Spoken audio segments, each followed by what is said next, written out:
duties, and chop life. For emergency access to your bank accounts, transfers, utility payments, loans, and more, dial *770#. Bank on the go even without data with EcoBank's short code for digital banking. EcoBank, the Pan-African Bank. For over 60 years, Good Energy has served you top quality fuels. Go Oil brings you Super XP for a smooth ride. It is available in Go stations nationwide. Go Super XP is fortified with special additives which help your engine perform better and use less fuel. Go Super XP is quality fuel, the ideal choice for most vehicles. Energize your ride with Go Super XP. Who feel ya? Huh? Who feel? Good energy. Joy,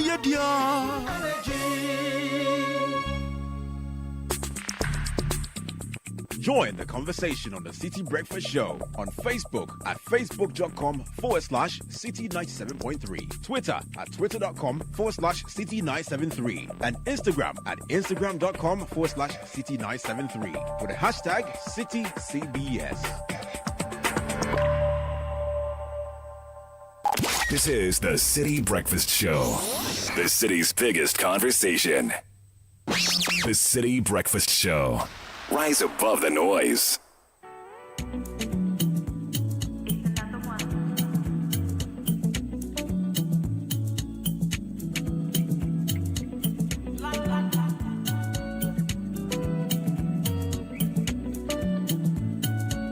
Oh my God, I mean, say, I know, you do me bad, then you know what, miss you for my pillow, tears we soak my pillow. Oh, wait till I do you, where you leave me go for a tongo, where you leave me go for. They're telling it, thank you for the City Business News, which was brought to you by MTN, Miguel and EcoBank. EcoBank says don't get scammed this festive season. Fraud activities are on the increase. Scammers continue to target customers of various banks through telephone calls, text messages, emails, etc. They want you to divulge your PIN, your password, your card information, your CVV, OTP, and other personal details. The ultimate aim is to steal your money, so be extra vigilant. Don't answer such calls. Don't open the links. Don't give them your details. Protect yourself by never sharing sensitive details with anyone claiming to represent the bank. Your bank details can only be updated at an EcoBank branch. EcoBank mobile app can only be upgraded at the App Store or Play Store. Linking your Ghana card to your EcoBank account is at any EcoBank branch or at www.ecobank.com. So do not share your password, your PIN, your OTP, your card information, or any other personal information with anyone, whether remotely or face-to-face. Never give the 16-digit or any number on your bank card to anyone. Avoid such calls or messages. Don't click any such links. Report any suspicious SMS, email, or phone call to the EcoBank contact center. Delete such messages at once. Number to call if you feel insecure or when you are in doubt is 0800 003225. It's a toll-free number. Getting into kickoff right away. Gabby Affair is in the studio. Kickoff is brought to you by Zonda, Shell V-Power, and Polytank. Zonda Ghana Limited says we are your one-stop shop for quality trucks like Shantui bulldozers, excavators, graders, payloaders, rollers, power pickups, TX trucks, oil tanks, all made and assembled right here in Ghana. We provide top-notch after-sales service for all your heavy and light-duty trucks as well as machinery needs. We have 7 branches around the country. Our head office is off the Tema Plow Road, close to the Free Zones Enclave in Tema. Call us 050-177-2222, 050-177-3333. Zonda, built in Ghana, building Ghana. Now, when it comes to unleashing your car's full potential, Shell V-Power is the only fuel that can deliver unbeatable performance. With its advanced cleaning power, V-Power protects your engine from performance-robbing deposits, ensuring optimal performance. So why settle for anything less? Fuel up with Shell V-Power. Make your engine unbeatable. Shell, go well. It's time for kickoff, and Gabby Affairs here. Johnson. He's done well, Johnson. Solanke! Tottenham get the third. Staying in their seats for just a moment. This is Szoboszlai. Mo Salah. Luis Diaz. Goal number 9.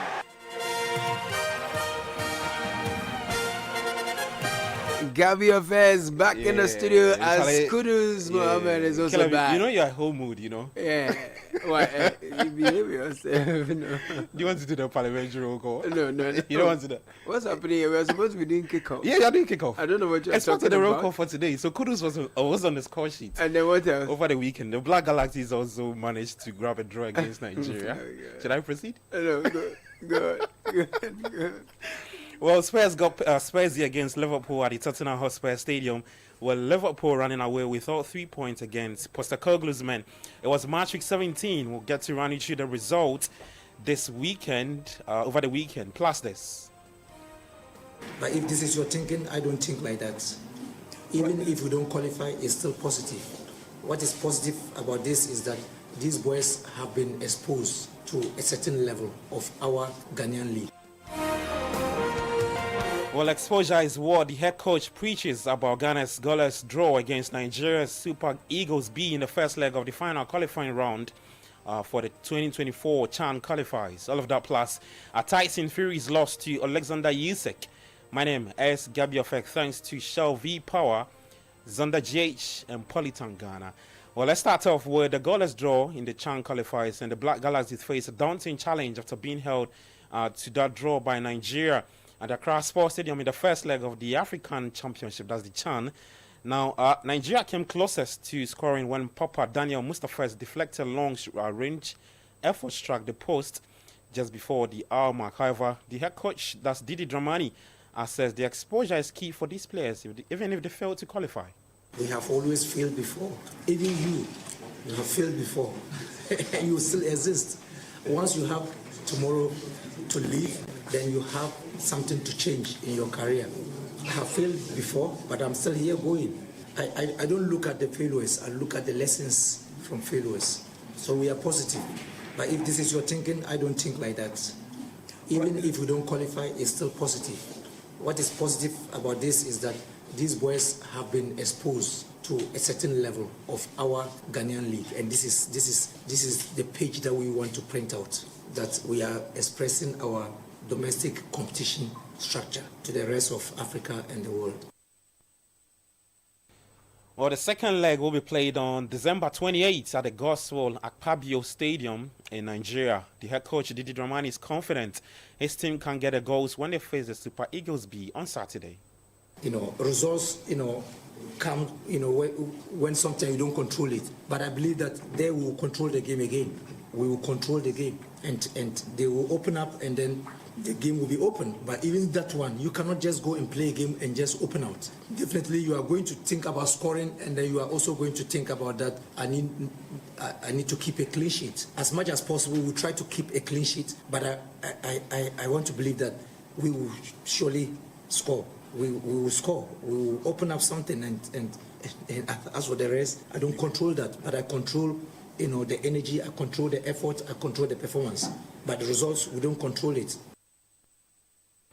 All right, so that's Black Galaxy's head coach Masoud Didi Dramani speaking after the goalless draw against Nigeria in the first leg of the 2024 CHAN qualifiers. Well, speaking of Nigeria, their head coach is Daniel Ogumudede. He's been speaking on what he thinks about the Ghanaian team and the goalless draw against the Black Galaxies. Came out, top of the interviewing list. One of the second, coaches they're looking at is an under-20 coach and one of the assistants, meaning that they're pretty much going to overhaul the technical bench for the Copper Queens. So Nora came out tops. I think she's also had an interest in African football, particularly women. She's been following the Zambian team. I think she's made interviews where at some point she wanted to sign Barbara Banda when she was in Switzerland, I think. She most likely would be in the job by January, because obviously they want to begin preparing for WAFCON sometime in mid next year. So going by what I was told, it's believed that her contract in Ghana is still running up to the end of this month. Soon as the contract runs out in Ghana. All right, so that's Zambian journalist Augustine Mukoka speaking about Black Queens head coach Nora Hutla, who is about to leave her and set to take over as the head coach of the Copper Queens. Hutla will reportedly sign a 2-year contract with Zambia, earning a monthly salary of $7,000. Well, let me run you through the result from the CHAN qualifier. South Sudan, they beat Rwanda by 3-2. Ethiopia lost to Sudan by 2-0. Cote d'Ivoire were 2-0 winners over Burkina Faso. Liberia and Senegal played out a 1-0 draw, same as Togo and also Niger. Mauritania beat Mali by 1-0. Central African Republic lost to Cameroon. In the WAFU B Girls Under-17 Cup, the Black Maidens are champions of that competition after beating Nigeria on penalties. That game was played at the Ghanaman Soccer Center of Excellence in Prom Prom. Now let's get to the Ghana Premier League, and Bechem United, they beat Samatex by 1-0. Bibiani Gold Stars were 2-0, 2-1 winners over Nsurachuman. Dreams FC lost to Kumasi Asante Kotoko by 2-1. So it was back-to-back wins for the Porcupines.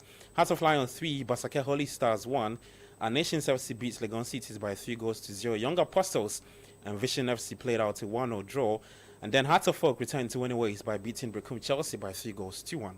Here is the head coach for the team, Abubakar Ouattara. Brecum Chelsea have a good team. We managed to get the 3 points today.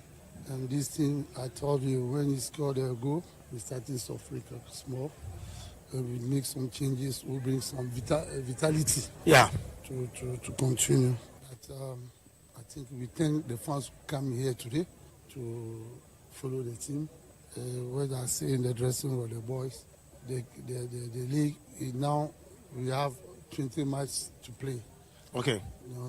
Let us play with our chances. We have a big dream. If the dream is coming, really, we take it. If it's not coming, we are going on. All right, so that's Hatter Folks head coach Abubakar Ouattara after the 3-1 win over Brecum Chelsea. Well, Dutch international wing-back Jeremy Frimpong is excited to be in Ghana after arriving in the country last night for the Christmas holidays. Frimpong is of Ghanaian descent, and he landed last night after his team beat Freiburg by 5-1. And here's what Frimpong had to say to City Sports.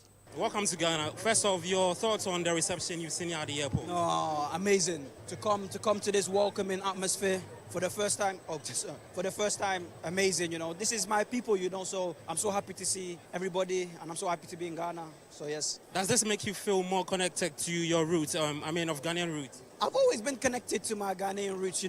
Both my parents are Ghanaian. I eat Ghanaian food, I speak the language, so I feel like I've always been connected. But obviously being here obviously makes it extra special. All right, so that's Dutch international wing-back Jeremy Frimpong speaking after his arrival at the Kotoka International Airport last night.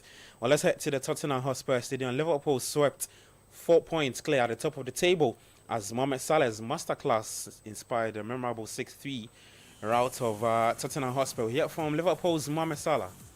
Well, Mo, that feels like a result and a performance that will really make the rest of the league sit up and take notice just how good were Liverpool today. Well, we were quite good in front, but defensively I think we need to improve as a team, not just individual, but consider 3 goals is quite hard, and I think Virgil and Ali will speak better than me in that, but yeah, it's quite a good result, and hopefully we just keep going.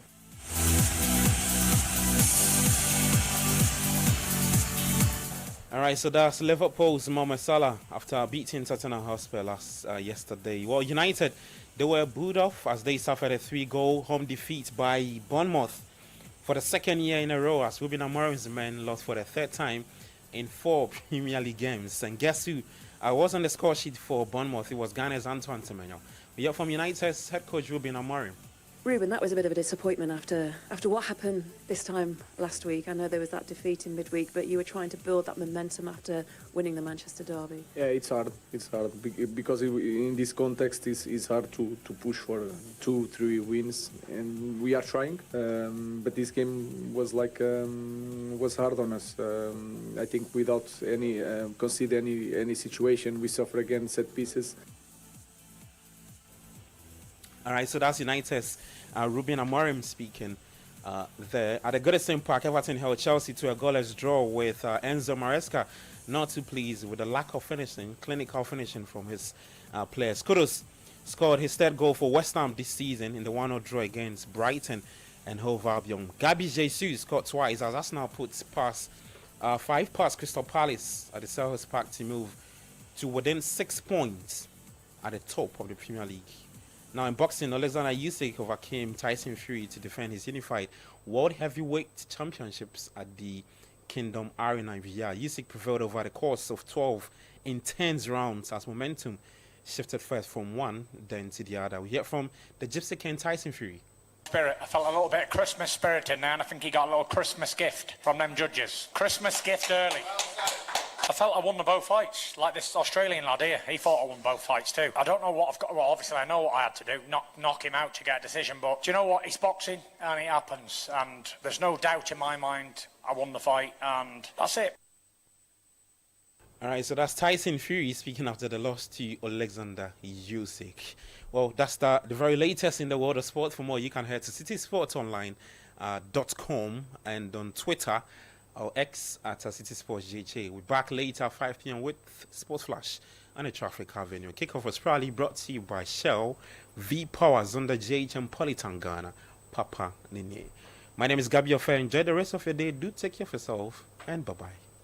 Guys, Charlie, you know that mining contract I've been chasing for years now? I just got awarded the deal. But the issue is where to get the right and quality heavy-duty trucks to execute this job here in Ghana. Relax, my guy. Remember my recent construction deal at Pokwase? Zonda sorted me out. Zonda? What? Who is that? Zonda Tech Ghana Limited is your one-stop shop for machinery, heavy and light-duty trucks, and pickups. They have the Shantui bulldozers, graders, payloaders, rollers, Fua pickups, 4-land light trucks, TX trucks, and oil tanks. Made and assembled right here in Ghana with top-notch after-sales service and standard prices.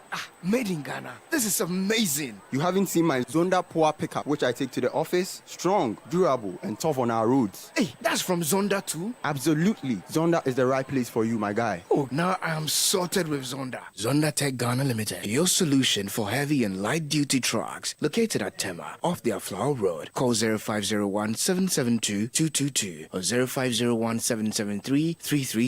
Zonda, built in Ghana, building Ghana.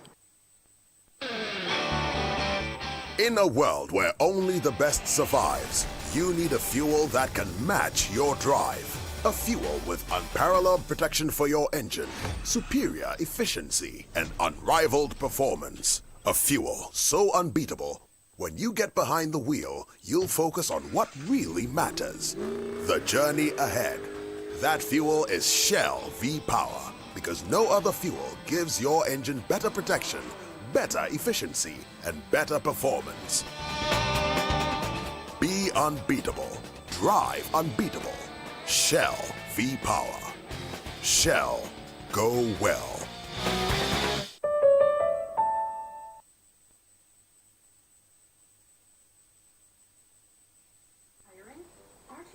So let me go over the list again. A couch set, plain thick curtains, bedside lamp, and what else? You know what? Just send me a WhatsApp with your list. Hey, guy! Where did you see money to get all this for the babe? Settings, my guy, settings. This Christmas, Oka is running a promo called Brewing with Oka. You get 20 to 60% off Christmas decor, toys, and many more. So this list, I will just wait till the promo begins and go get them for her. Fiancé of the year, Charlie. Yeah, Charlie, you no get size, what it? We get. Hey, I'm still on the line, oh. This festive season, Orca Deco is making your holiday dreams come true with massive discounts from 20% to 60% off Christmas decor, toys, and many more in store. Don't miss out. Visit Orca Deco on the Princess Road and Asokwa Kumase. Think home, think Orca.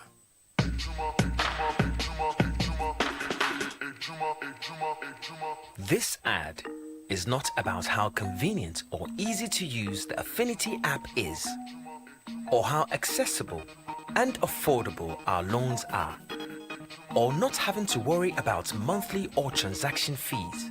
Yes, banking without fees. This ad is about a community of entrepreneurs, individuals, young people, and you, the go-getter.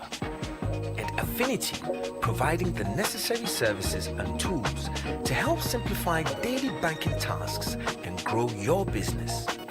Easy and accessible. Because banking doesn't have to be an inconvenience. With Affinity, you're in. To get the app and apply for loans, dial *229# or go to affinityghana.com.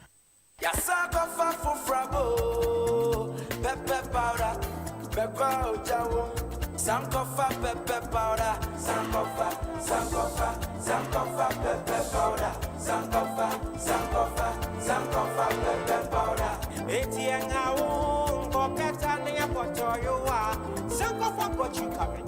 Go for Sankofa pepper powder. Sankofa pepper powder. Abuna abonje krakra. Sankofa pepper powder. Red and hot, very natural. Sankofa pepper powder. Chichinga and Nambia. Sankofa pepper powder. Noodles, Ghana jollo. Sankofa pepper powder. Essia nette. Sankofa pepper powder. Sankofa pepper powder. Sankofa pepper powder. Sankofa pepper powder. When you hear that sound, it can only mean one thing. It's the sound of excitement, the sound of milky goodness. It's the unmistakable sound of rich, creamy deliciousness. The sound that lets you know that the original milky richness awaits. The milky richness you can find in every bite of Munchie Milk Shortcake. With its unique blend of milky richness and carefully selected ingredients, Munchie Milk Shortcake is crafted from an original age-old recipe to delight your taste buds. If you're looking for pure satisfaction and the authentic taste of original milky richness, it's time to grab a pack of your favorite biscuit, Munchie Milk Shortcake today. This advert is FDA approved. Are you hoping to start university this January? If you want a British degree from a world-class university at a fraction of the cost, then join Lancaster University Ghana in Accra. With a diverse student community, vibrant campus life, and up to 50% scholarship to support your study, Lancaster University Ghana provides you with a world-class education that creates endless possibilities globally. Don't miss this once-in-a-lifetime opportunity. Apply to join Lancaster University Ghana, where learners become leaders. Admissions are currently open for our January 2025 intake. Apply now for our foundation program. For more information, contact us at +233 030 221 8989 or send an email to admissions@lancaster.edu.gh. Lancaster University Ghana, the only British university campus in West Africa. Channel 1 TV is live on DSTV, GoTV, and HD+. On DSTV, find us on Channel 363. On GoTV, we're on Channel 117. And on HD+, get us on Channel 108. On a digital TV, run a new search. But take note that without an antenna, you cannot access Channel 1 TV. Channel 1 TV can be accessed on any free-to-air digital box, like the DSTV and HD+ boxes. Channel 1 TV, telling your story, empowering change. Join the conversation on the Citi Breakfast Show on Facebook at facebook.com/Citi97.3, Twitter at twitter.com/Citi973, and Instagram at instagram.com/Citi973 with the hashtag CitiCBS. This is the Citi Breakfast Show, the city's biggest conversation.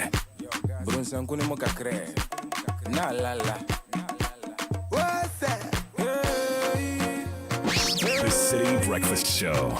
Rise above the noise.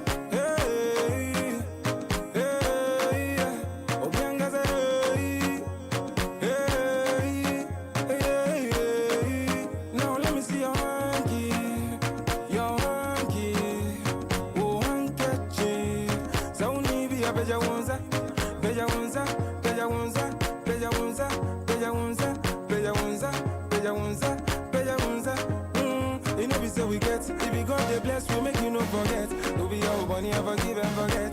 But when in you, and move your body to the left, to the right, to the left, to the right, to the left, to the right, to the left, and move your body. Bang boom, boniva, yeah, down, boniva, bang boom, boniva. You know this is life, this job, and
So 7:38 Citi Breakfast Show. We're live here in our studios.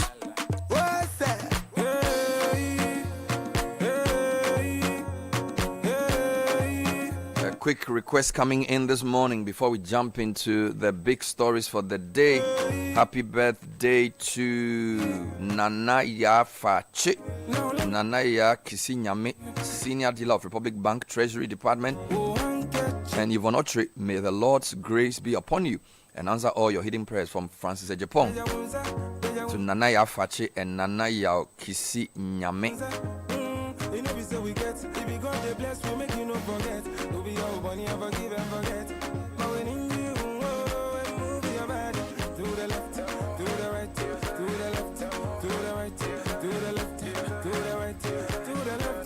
And a longish one, good morning. We celebrate a man whose dedication, leadership, and wisdom have inspired so many.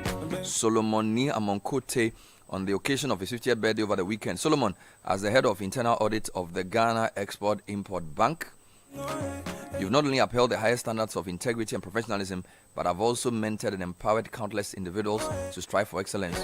Your journey is a testament to resilience, commitment, and the impact of leading with purpose. 50 years marks a golden milestone, a time to reflect on past achievements and embrace the opportunities that lie ahead. On this special day, we wish you good health, joy, and continued success in all your endeavors. May the years ahead be filled with blessings of family. Cheers to a truly remarkable leader and friend, Solomon, head of internal audit, Solomon Nia Monkote, coming in from the internal audit team at the Ghana Export-Import Bank. Why not get Solomon a table at Situation so you celebrate him in great style? Such a great fella. Well, we are nearly there. Happy birthday, belated though, to our big brother whose birthday was yesterday, General Manager of GB Foods, David Aflu. Or that dear David Aflu. Brother David Aflu. We are glad to have you as our big boss. Moses Doji Vomawo, GB Foods Ghana Tema Factory, wishing David Aflu a happy belated birthday. And I want to join, I want to file a joinder to this one.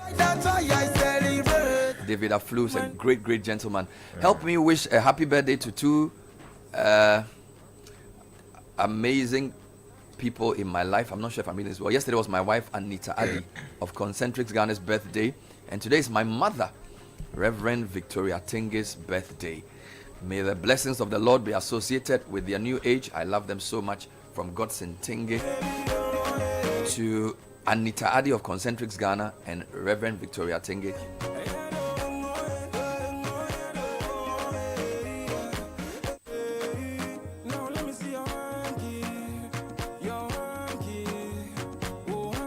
And another one, happy birthday to a sister and friend and colleague, Efua Kusia Babio, a credit controller at Nyaho Medical Center. Wishing you a birthday filled with love, laughter, and all the things that bring you happiness. May this birthday be just the beginning of a year filled with blessings and beautiful memories. From Adams, who is a medical officer at Nyaho. We're not really sure whether people are working or on break, so it's a bit funny the way it's mixed. Yeah, before we go into that, let's not get lost in the convo about the season. Let me use the opportunity, then, if I may, to celebrate easily the cutest radio personality I know. All right. The cutest producer I know. Okay. The most hardworking female producer I know. Okay. Arguably. All right. Beverly London. Okay. No, today is her birthday. Oh, Bev. Today is Bev's Sister Amma. Beverly London. Sister Amma. You call her Beverly London. Sister Amma. Sister Amma, that's the name. Ewutu's finest. Allah. Is that Ewutu Jenny Jackson? No. Sister Amma. She's a link of her own. No, you're a wonderful human being. Yeah, man. You're an amazing addition to the crew. Yes. And we love you to the max. Keep being you. Yes. Keep aspiring to greater heights. Yes. And God will pave the way for you. I pray for height. No, that one it cannot be that answered. one there is not coming. Oh, Charlie.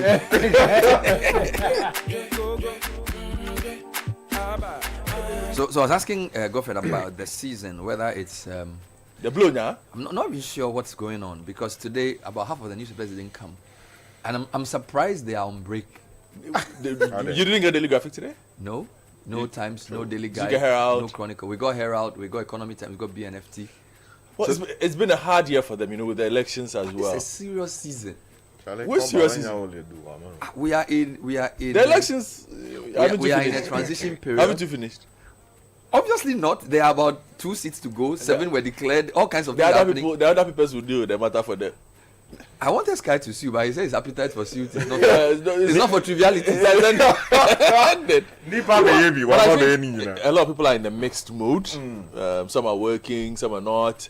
So let me ask you a question. A lot of people have. How many people will work on Friday? Because which Friday? See, today is Monday, which is a full working day. Yes, tomorrow is a full working. Tomorrow is 24th, which is a full working day, but essentially people will close by half time.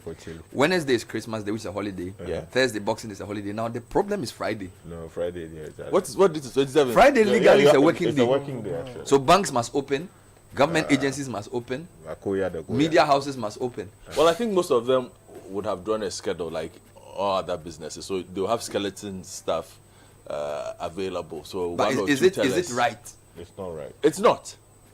Because I know a lot of people who are going on break on Tuesday and coming back on 6th January. Yes. We should file a suit against that. They should all work. Why should we be working and they should be home? But officially, where I work, we are on break until. But that's not a Ghanaian company, so I can understand that. It's an international company. Why should people? So that's what Ghana. But the point is that working days are working days. We have to be productive. So my people are not productive. So the ports should open, the hospitals should open fully. Everything should open on Friday. I want to move a motion. Yes. Even Parliament that they are coming on 2nd January, I don't agree. But they should come on Friday. They will be open, I think. Who? Parliament. 27th. No, Parliament is coming back on 2nd. No, not Parliament. Parliament has sitting periods that are clearly outlined by calendar. Will government agencies be open on Friday? Yes. And I'm not talking of the. I'm not talking of the jury. I'm talking of de facto. Yes, that you can go to Registrar General and get something done on Friday. You are sure that you could go to? Can I go to DVLA? Yes. Are you sure they will have the full complement? Yes. Would they be working on Friday? But the they will have people there. They'll have people Some there. people there. You want everybody to show up. Everybody must work. No, their mission on that day is to be able to provide service. Okay. So once you get there and you get service, will the ports be open? Hey, I go do that. Will the ports be there? But you know the law. You taught me well. You have taught me well. Will the ports be open? You should be able to clear your things. I'm saying this thing because people have started. Some papers have just written on their own that they are going on break to 6th January. How can you go on break from 23rd December to 6th January? But they have the right to determine that. But no, it's not right. You have to work. You see, here's the thing. You want essential services provided for essential service and non-essential. Yeah, but they also must recoup the investments they make in providing those services. By going on break. Yeah, because many of these institutions that buy their papers, for instance, the ministries, departments, and agencies, yes. If there's nobody there to buy the paper, they are not walking through Circle and picking up copies. I hear you. I mean, it will be bad investment. So they should go on break. Yeah, I mean, from 23rd December to 6th January. Yeah, that's right. I mean, because is that what you learned at Oxford? Not at all. But again, we are balancing all the scales as much as possible. So you agree with them? I think that I identify with your concerns, but I agree with them more. I'll come back to you. By the way, the CJ has asked the courts to open even on holidays because of the seriousness of the matters. I'm coming to that in a second. But I just want to make a final call. Today is Monday, the 23rd. If you want to be at situation, today is the day. If you don't do it today, I don't know when else you can do it. Because by tomorrow it will be too late. So get your seats and your table. 0205-973-973 is the number to call to, I'm not even going to say to book, to basically make your payment, right? There's no booking anything again. There's no book work. 0205-973-973. Call that number now or WhatsApp that number now and say, look, I want those last few seats at situation. And I want to be there with X number of people. It could be 8, it could be 16, it could be 4, it could be 2, it could be 32. Whatever number you want to come with, you need to make that call now. 0205-973-973. All is set for the event. It's happening tomorrow. Yeah, man. And it's tomorrow into Wednesday. Yes, so basically, that's what it is. Tomorrow is 24th. And it's going on till Wednesday. It's at the Underbridge for the first time. So don't go to La Palm. Yes. Thinking that that's a regular venue. This year we are at the Underbridge. Now the Underbridge is at East Legon. The easiest way to get there, if you're coming from this part of town, is to use the tunnel. So if you use the tunnel at near Action Chapel, that tunnel. So if you're coming from Action Chapel side or even coming from Spintex, use the tunnel and then just go straight. The traffic light that takes you straight into East Legon. Don't turn right, don't turn left. Just go straight. It takes you straight to the Underbridge. So basically, the traffic light is Underbridge. Now, if you're coming with the Palace, what's the name of the new road? The Flower Pot Intact flyover. When you get onto the flyover, don't take the first right. That takes you to Tema. Otherwise, you're going to end up in Tema. Just keep going straight until the road itself bears right naturally. When the road bears right naturally, it takes you to East Legon Police Station. Then you do a U-turn at Starbites. When you do a U-turn at Starbites, it brings you back to the tunnel area. That's where the program is happening. If you're coming from Medina Adenta, it's very easy. Just look for the Ryan School or basically drive towards the tunnel. But what if they have relocated the Ryan School? No, the Ryan School. No, the Ryan School is near. What's the name of this eatery? Yes, you. Which one is it? Oh my God! This Google this business. All right. Anderson, the same name as the Starbites. And then the name of the eatery, the main one. Fred, what's the name of this main eatery at the tunnel? Oh, there's a Domino. Oh no, this guy Kwame Sowu's place. Oh, in Villandro. Villandro. So basically, yes, Villandro, that area. What if they relocate Villandro? They won't relocate. I'm helping people. Sky, this is what's happening. The East Legon enclave is changing very fast. I'll give you an example. ANC shopping mall is in East Legon. Yeah. Now they have a version of that called ANC Corner, which is next to the interchange. There are so many commercial entities there that if you don't direct people properly, you go back. Yeah. So you can use Google Map and type the underbridge. The underbridge. All right. It's precise. Is it on Google Map? Artificial intelligence. Check. Oh, it's there. Why should it there on Google Map? The underbridge is there. Because the other I underbridge checked is it the last time. But one man who will be there is our friend Alistair Jimate. Oh, Alistair will be there? Today is his birthday. Oh, man. Yeah. Happy birthday to Alistair Jimate of Blue Skies. a wonderful man. Head a of really wonderful Foundation man. and Corporate Affairs. He says you'll be there? Yeah, man. Alone or with friends? He will come with the squad. With the squad? Yeah, man. Alistair, when you come there, I will be in charge of the diamond table. I don't know if you've bought platinum or gold, but look for me. Yes. I'll be dressed in white, and I'll be conducting affairs at the diamond table area. Yeah, man. So take a selfie with me when you find me, Alistair. Yeah, so it's there. I mean, from where we are, you spend some 20 minutes depending on the traffic situation, and you'll be there. So the underbridge takes you straight to there? Yeah, that's right. So you'll just Google it. And then, but what if you can't use, we don't have Google? Then you have a problem. In that case, you have to rely on Bernard's direction. Yeah. Because these days, Bernard, I get tired when you are directing people. Yeah. Even Uber drivers sometimes, I don't know whether they understand how the app works or they don't. These guys who deliver things, then you still have to rely on the old way. You know my problem? This story building. You know my problem with Google Maps though? I don't have the version that updates regularly. So some of the new roads that have been done, for some of the areas, Google Maps still assumes the road hasn't been done. Okay. So you're driving and there's a newly constructed road. And it's still directing you based on the old map. Yeah. Okay. And I don't know why. And some roads are also blocked because the new constructions are ongoing. But it will take you there. You get there before they tell you, go back, find this place. Yeah. Mobility is one of the biggest problems with our city. Yeah, mobility is very important. And I think the version of Google Map that is in the public domain ought to be updated more regularly. I'm sure maybe there's something that I should be doing on my phone. I don't know. Yeah, probably. But for some reason, when I'm going to certain places, it still doesn't seem to know. Old Villa. Yeah. There's been quite a new number of roads done, which Google is not aware. For example, the tunnel itself, they've created so many entries. So you know the previous tunnel, which was a one lane, that tunnel has been reopened for those who are driving from East Legon who are going towards Action Chapel. Okay. So for them, they use the first tunnel. Then those who are going towards Spintex, they use the second tunnel, the one done in 2018. Yeah. Then those who are going towards Leicester Hospital, Burma Camp, use the flyover. Yeah. So if you're driving from East Legon, Medina, and you're going to town, you could use Standards Authority interchange, or you could use the tunnel, and there are 3 ways of getting into the tunnel. I'm not sure Google Map understands the full dynamic there. Well, the last time I went to pick up an order around where they have the sports village. What's the name of the place? Where our friend did the road. Sports village. Wembley? No.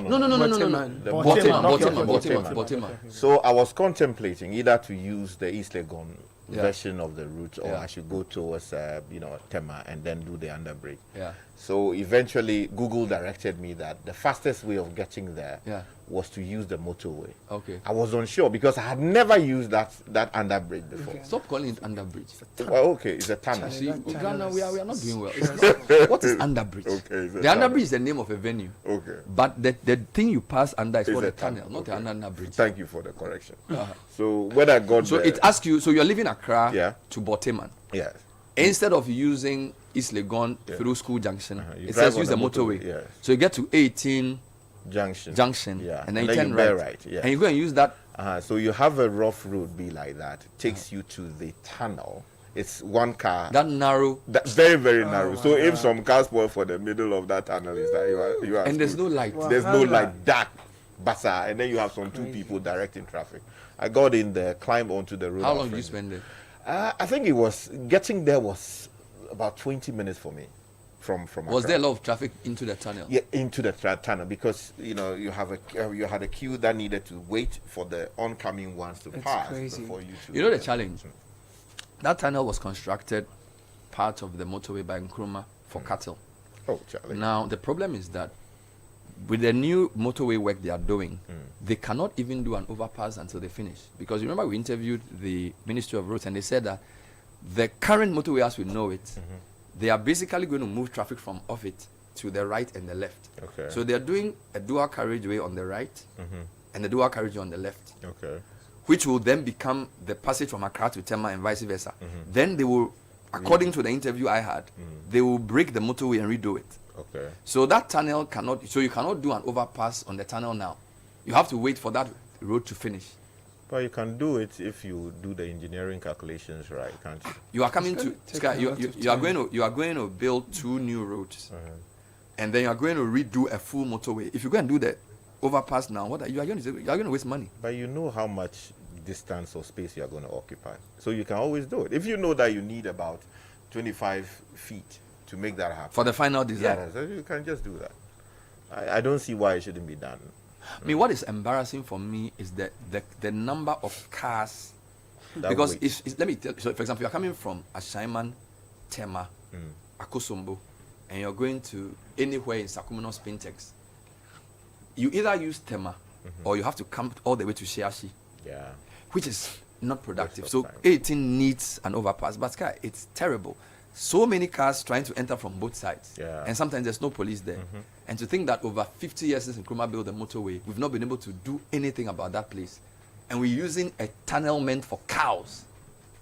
So we've advanced in the vehicles we use, but we've not advanced in engineering. It's terrible. We do gold digging, diamond digging, and we do it into the belly of the earth. Why is it not possible to dig under the motorway, properly reinforce it, and create another tunnel altogether? So that there's one inlet, there's one outlet. It's easy for you and I to sit here and say, the engineers, the procurement, the funding, there are so many things. Oh, God. You know, it's really, really sad. So the motorway now, somehow they are speeding. I don't know why. They're speeding to do the new routes. I don't know if they will finish. I don't know if a new government takes over, they will stop. Because you know some roads, and I'll tell you this, the flower pot interchange itself, it was launched by the NDC, 4 years it stalled, and then they started in the second term, and they just finished. I don't even know whether the new construction of the motorway will affect it. Because you know, this flower pot thing has an overpass. Yeah. Now the motorway, we are told they're going to discontinue use of the middle lane and do 2 extra lanes on both sides. How that affects the construction, I don't know. So it seems as if we construct as we go. And there doesn't seem to be a long-term plan that we can all follow. Every government comes with their new agenda. The motorway construction is going very fast, but I don't know if a new government comes in from January 8th, whether they're going to continue that project. I hope they do. Money. Whether they agree with the design. The other one, Pokwas Interchange. The NDC started, the MPP did a redesign and extended it. So there's always this competition among the parties for claiming the sort of, what's the word to use, credit for a road. So even though the motorway is moving very fast, I'm not sure if the new government will continue it in this present form. Now, the other thing I need to say, if you go to the Tema interchange, the one at Tema, that takes you to Akosombo and to Aplau. So the president officially inaugurated that project like 3 weeks ago. They are still working. Like they are working, and this is not like final touches. They are digging. There's jersey barriers, like giddy working. It's like they've not even finished the route. You see, it's an embarrassment that our leaders. They are working giddy. You know, it's all about credit. It's all about putting your plaque on the project. I think we should rise above that. You know, President Mills demonstrated statesmanship when the George Walker Bush Highway was ongoing. Yeah. The MPP left power. Yeah. But when it came to inaugurating the project after it was constructed, yeah, Professor Mills, may the Lord God bless his soul, invited former President John Kufuor to accompany him to do the official opening of this beautiful highway. Yeah. It can be done. That is how it should be. Acknowledgement of the role he played exactly in lobbying George Walker Bush to bring that compact in. Yes. That's the right thing to do. So but we've not seen that in recent times. If Agenda 111 yes, has not been completed, why should you go and parade the president and he's cutting things left, right, and center when it has not been properly finished?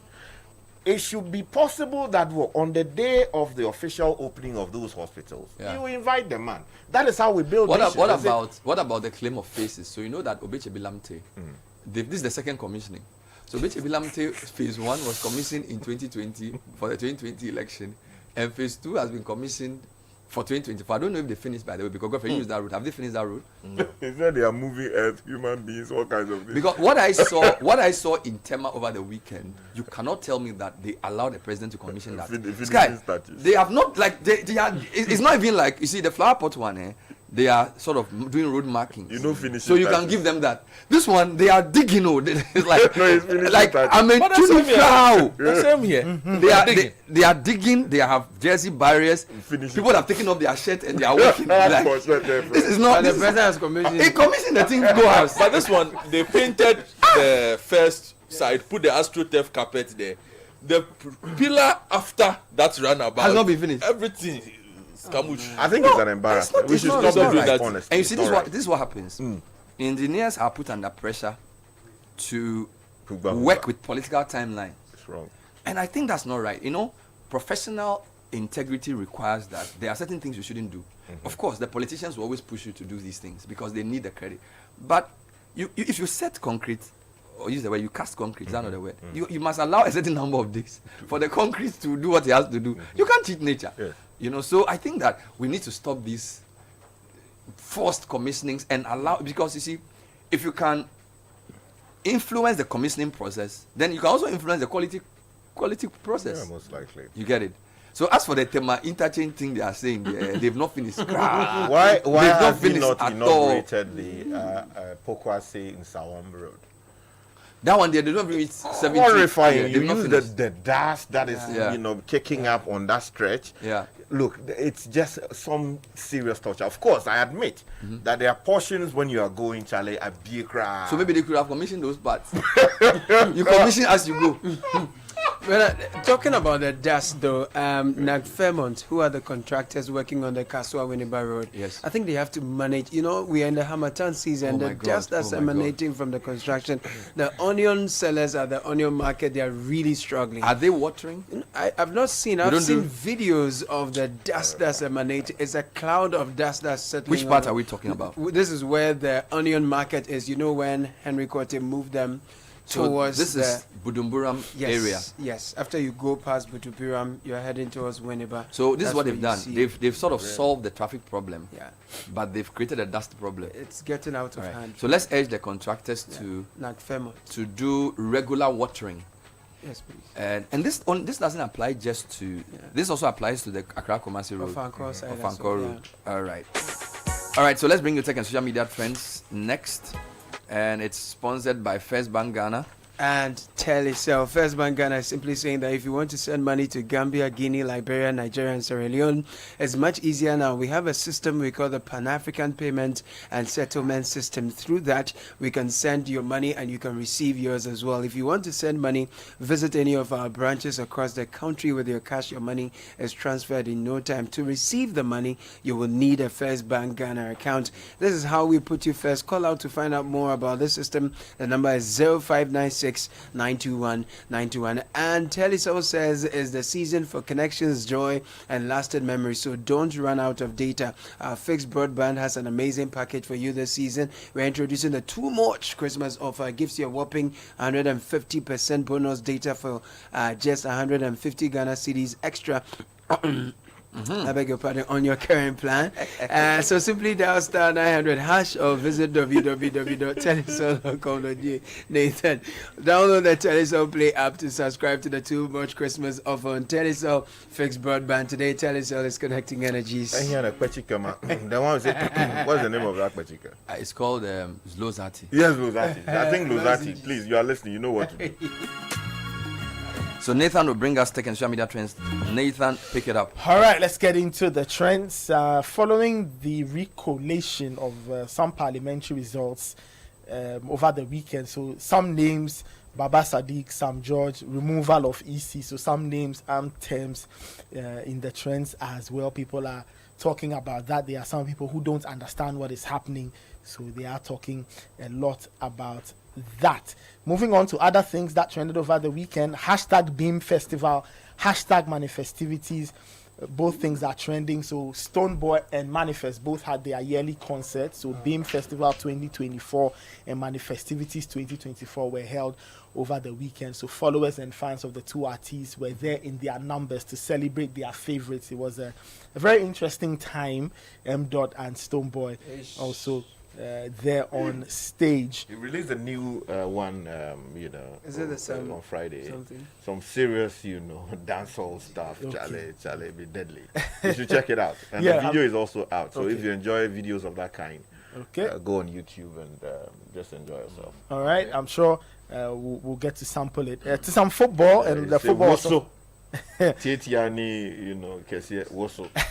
I'm sure DJ Mingo will play some. Yes. Our situation. Yeah. Anyway, so other things, though, the football also trending. So Bournemouth, Everton, Menu, Liverpool, all of that happening. Semenyo helped Bournemouth to beat Man United for the second straight season at the same venue by the same score, 3-0.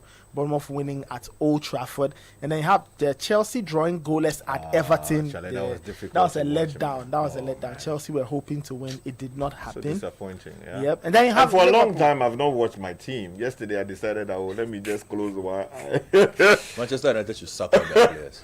They should sack all their They should players. sack everybody. So the players are the problem now, not the coach. No, but we've never said it's just the coaches. The players okay, have the always players. been the problem.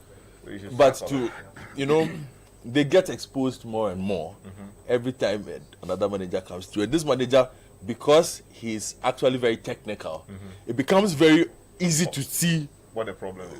which of the players are inadequate. Very easy. They say your man. Rashford has come down. Kobe Menu. No, Anthony. Oh, Anthony Jasawasa. A long time ago. They say Kobe Menu is playing master game. Charlie, it's a master game. It's a master game. Yeah. Hey. So other things trending. Liverpool also trending. Yesterday they put Spurs to the sword by winning Move on. 6 goals to 3. Brilliantly. 2 for Mo Salah, 2 for Luis Diaz. Look, the Usyk, Liverpool team, they should just add some 50k and just give Mo and give Salah the man the a extension. 2-year contract, make him the best paid player in the Premier League. I don't know and why they do forget that. this. I think you will not replace I Salah's think numbers. The more they delay, the more he scores. So they'll delay at the end of the season, they'll sign. Yeah, but I'm So just you saying, score more. you are not going to find a double-digit There's no forward Salah, player There's no Salah in the world. in this on planet Earth. I'm telling you. Who will come in and immediately deliver those And numbers? what makes Salah have even to sign 4 players. strange is that players like Harry Kane can score, but the way Salah plays, there's nobody Contributes to else. the generality of the game. No, Charlie. Hey. He's now Assis and obviously all one of the top 5 Premier League strikers of all time. I think he's in the list now. He's doing very, very well.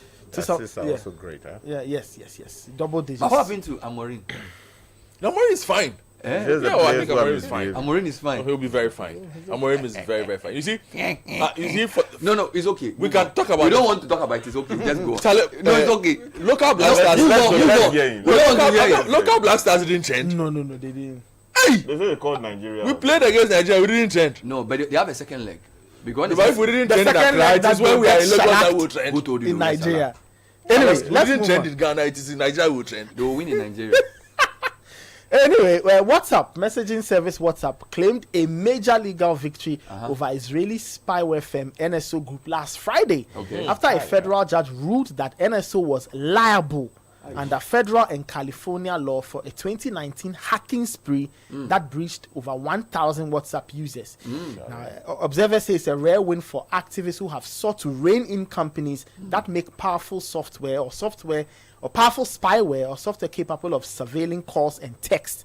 And these processes have reportedly been used on journalists, human rights activists, and political dissent worldwide. The case will now go on trial on the question of what damages NSO Group owes WhatsApp. Judge Phyllis Hamilton of the Northern District of California wrote in her ruling on Friday, granting WhatsApp's motion for partial summary judgment. Wonderful. Thank you very much, Nathan. That was taking Show Me That Trends.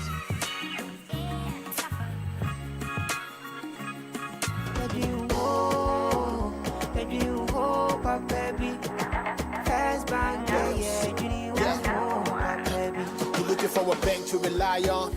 Let me give you a shoulder to lie on. Would you say to bank be pray? No lie. Only one place where I get my eye on. Make I introduce you all to First Bank, the best services in the world. First rank, customer service, everything is well planned. I make music, I travel, I sell land. They be my reserve tank. Cause every time I know my money's safe, Universal banking in me here the date. I'm a busy person, me no many time to wait. Now I got to Spain even when I'm in the States. My me blue shirt. But tell me office a chilling, but who cares? Cause I bank with the best. I'm lucky, I'm too blessed. When it comes to First Bank, it's too west. Everything is you first. Nobody feed you, I'm like us. First Bank we treat you first. Treat you first.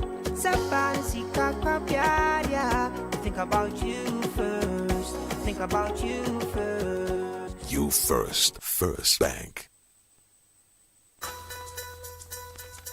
It's the season for joy, laughter, and endless connections. With Telecel Fixed Broadband, you get 150% bonus data on your monthly bundle when you subscribe to our Too Much Christmas offer for just 150 Ghana cedis. Experience the magic of uninterrupted internet this festive season, perfect for all the things you love to do online. Yes, 150% bonus data for only 150 Ghana cedis. Dial *900# or visit the Telecel Play app or web to subscribe now and experience a holiday powered by Telecel's unmatched fixed broadband data. Telecel. Connecting energies. Join the conversation on the Citi Breakfast Show on Facebook at facebook.com/Citi 97.3, Twitter at twitter.com/Citi 973, and Instagram at instagram.com/Citi 973 with the hashtag CitiCBS.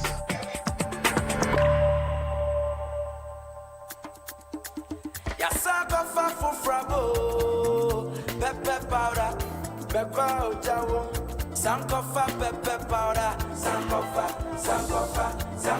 pepper powder, Sankofa pepper powder. Abuna amonje krakra, Sankofa pepper powder, Sankofa pepper powder. Africa is growing. Africa is connecting through trade, business, family, and the knowledge we acquire across borders. Africa is becoming one continent without borders. Own it with GCB Bank, using PAPS, the one money transfer that connects us all. Available in Nigeria, Ghana, Sierra Leone, Liberia, Guinea, Gambia, Kenya, Malawi, Djibouti, Rwanda, Zambia, and Zimbabwe. And remember, PAPS is now available on the GCB mobile app. Call toll-free 0800-422-422 or visit any GCB branch for more information. This is a GCB and PAPS partnership. GCB, your bank for life. The Situation All White Christmas Party 2024 is getting closer and closer.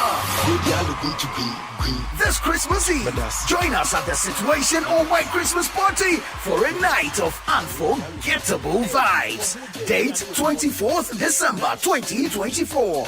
Time 8 p.m. Location The Underbridge, East Legon. Expect nothing but pure magic as we light up the night with incredible performances from Ketche, the hitmakers who know how to get you moving.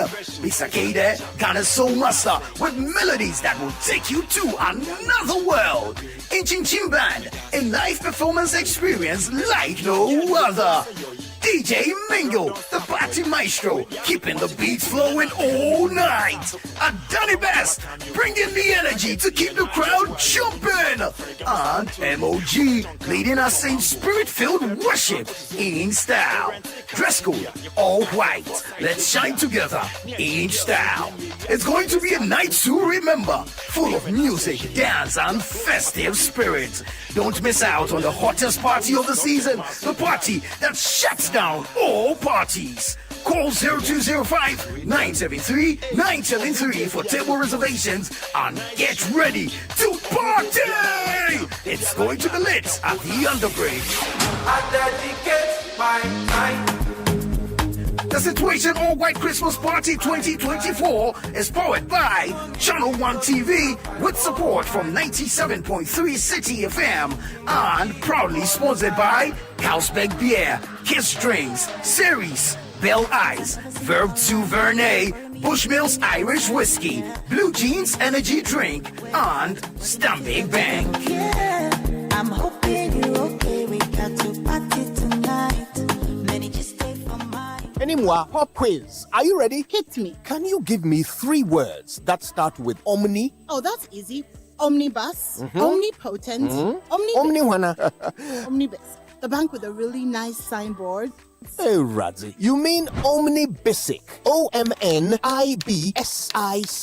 Omnibisic. Let me hear you say it. Omnibisic. Perfect. Is that an abbreviation? Not entirely. And it's not just a bank with nice signboards either. Omnibisic Bank is Ghana's fastest growing bank with innovative banking products and headquarters in Atlantic Tower at Airport City, Accra, as well as 40 branches across the country. Omnibisic Bank has the final word on excellent customer service delivery in Ghana. Plus, they have the coolest signboard. Yes, they do. And the coolest name, Omnibisic.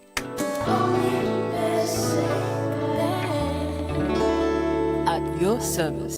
Oppo Durable Ability 36 months warranty. Are you looking for a phone that's built to last? Meet the Oppo A3 series with military grade shock resistance. It handles falls without a scratch. It's the only phone in the 2000 cedis price range with a Qualcomm Snapdragon processor for exceptional speed. With its fast charging, just 2 minutes of power gives you 1 hour of call time. Oppo Durable Ability 36 months warranty.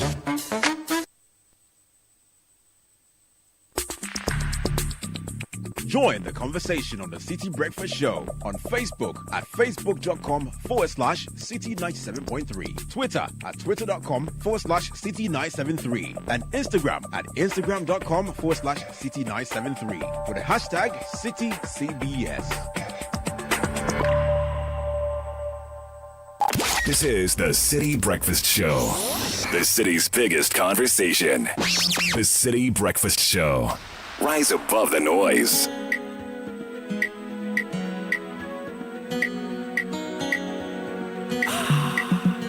Make you know the fear nobody. Make you know the mind your pose watching.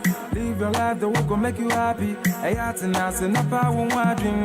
This life be you alone. Make you to watch your steps on the road. Try to learn to be a player and make sure the game. All right, time check in the studios, 8:16. We're going to Parliament. We're going to give you the state of parliamentary play. So what we know is that there are 2 seats left to be officially declared. These being the Ablekuma North and Dome Kwabenya, based on what the EC has said. 7 declared over the weekend off for MPP. We'll give you our parliamentary state of play shortly. But the new order of retirement is here. You can now retire on your own terms with a guaranteed monthly income for the rest of your life. Simply invest a lump sum into the Old Mutual Retirement Salary Plan today and start receiving monthly income to enjoy the perfect retirement. It's that easy. The best part is you get to enjoy salary increases 16% in 2023-24. Call Old Mutual on 0504 534 333 or visit oldmutual.com.gh for more information. Old Mutual do great things every day. Now, Merry Christmas from all of us at Zenith Bank. Enjoy the festive season with the support of Zenith Bank's bouquet of electronic banking products and services. Remember to use our digital banking channels for quick and easy access to your money. Also dial *966# for easy banking or use the Zenith mobile banking app Z Mobile to carry out your banking transactions anytime, anywhere. We wish you a joyous Christmas celebration. Zenith Bank, in your best interest. Now, the most joyful celebration of the year is here. Joyful Way Incorporated is inviting everybody to Explosion of Joy 2024. And it's happening at the Accra International Conference Center on the 26th of December, 2 p.m. and 6:30 p.m. If you want to buy a ticket, dial *725*1400# or visit joyfulwayinc.com. Explosion of Joy 2024, Living Sacrifice. And on the 27th of December at the La Palma Royal Beach Hotel, the Lift Up Network is organizing a session to inspire, empower, and equip current and emerging leaders with innovative strategies, practical tools, and networking opportunities. The speakers, Professor Joseph Osafo, Dr. Joyce I, Mrs. Renee Boating, MOG Music will be ministering, and the host is Dr. Eben Mensah Atipo. Registration is free, but you need to call 0538 307 600 to register for a seat.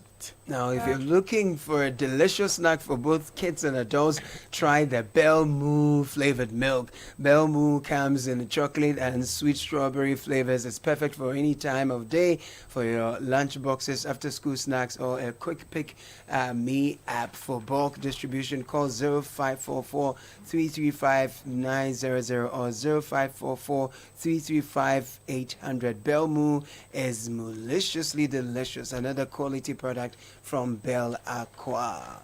Belmo. And if you're looking for litigation-free land to buy, contact Royal Kingdom Estate. They are at Cantonment opposite the Soul Clinic International School. They specialize in land acquisition, construction, design, property management, and so much more. They offer flexible payment plans, and they've got properties in prime areas like Accra and Ibri. Call them on 0557 555 909 or send them an email, info@Royal Kingdom Estate. Royal Kingdom Estate, building communities, nurturing dreams. And this is coming from the innovative minds at Wiggle Vision Limited, Ghana's leading technology company, and they are introducing Frog. It's your ultimate USSD, OTP, and bulk SMS messaging platform designed to transform your business communication. You enjoy lowest and unbeatable messaging prices to all mobile networks in Ghana, tailored to help your business reach more people faster. Bulk SMS, voice SMS, and all of that. Wiggle Vision, we are not just building software, we're building trust. APIs and developer tools are secure, give you seamless integration whether your business is big or small. Visit us www.wiggle.com.gh, sms.wiggle.com.gh. The number is 0554 170 599 or 0553 0195 529. Wiggle Vision, empowering businesses one message at a time. All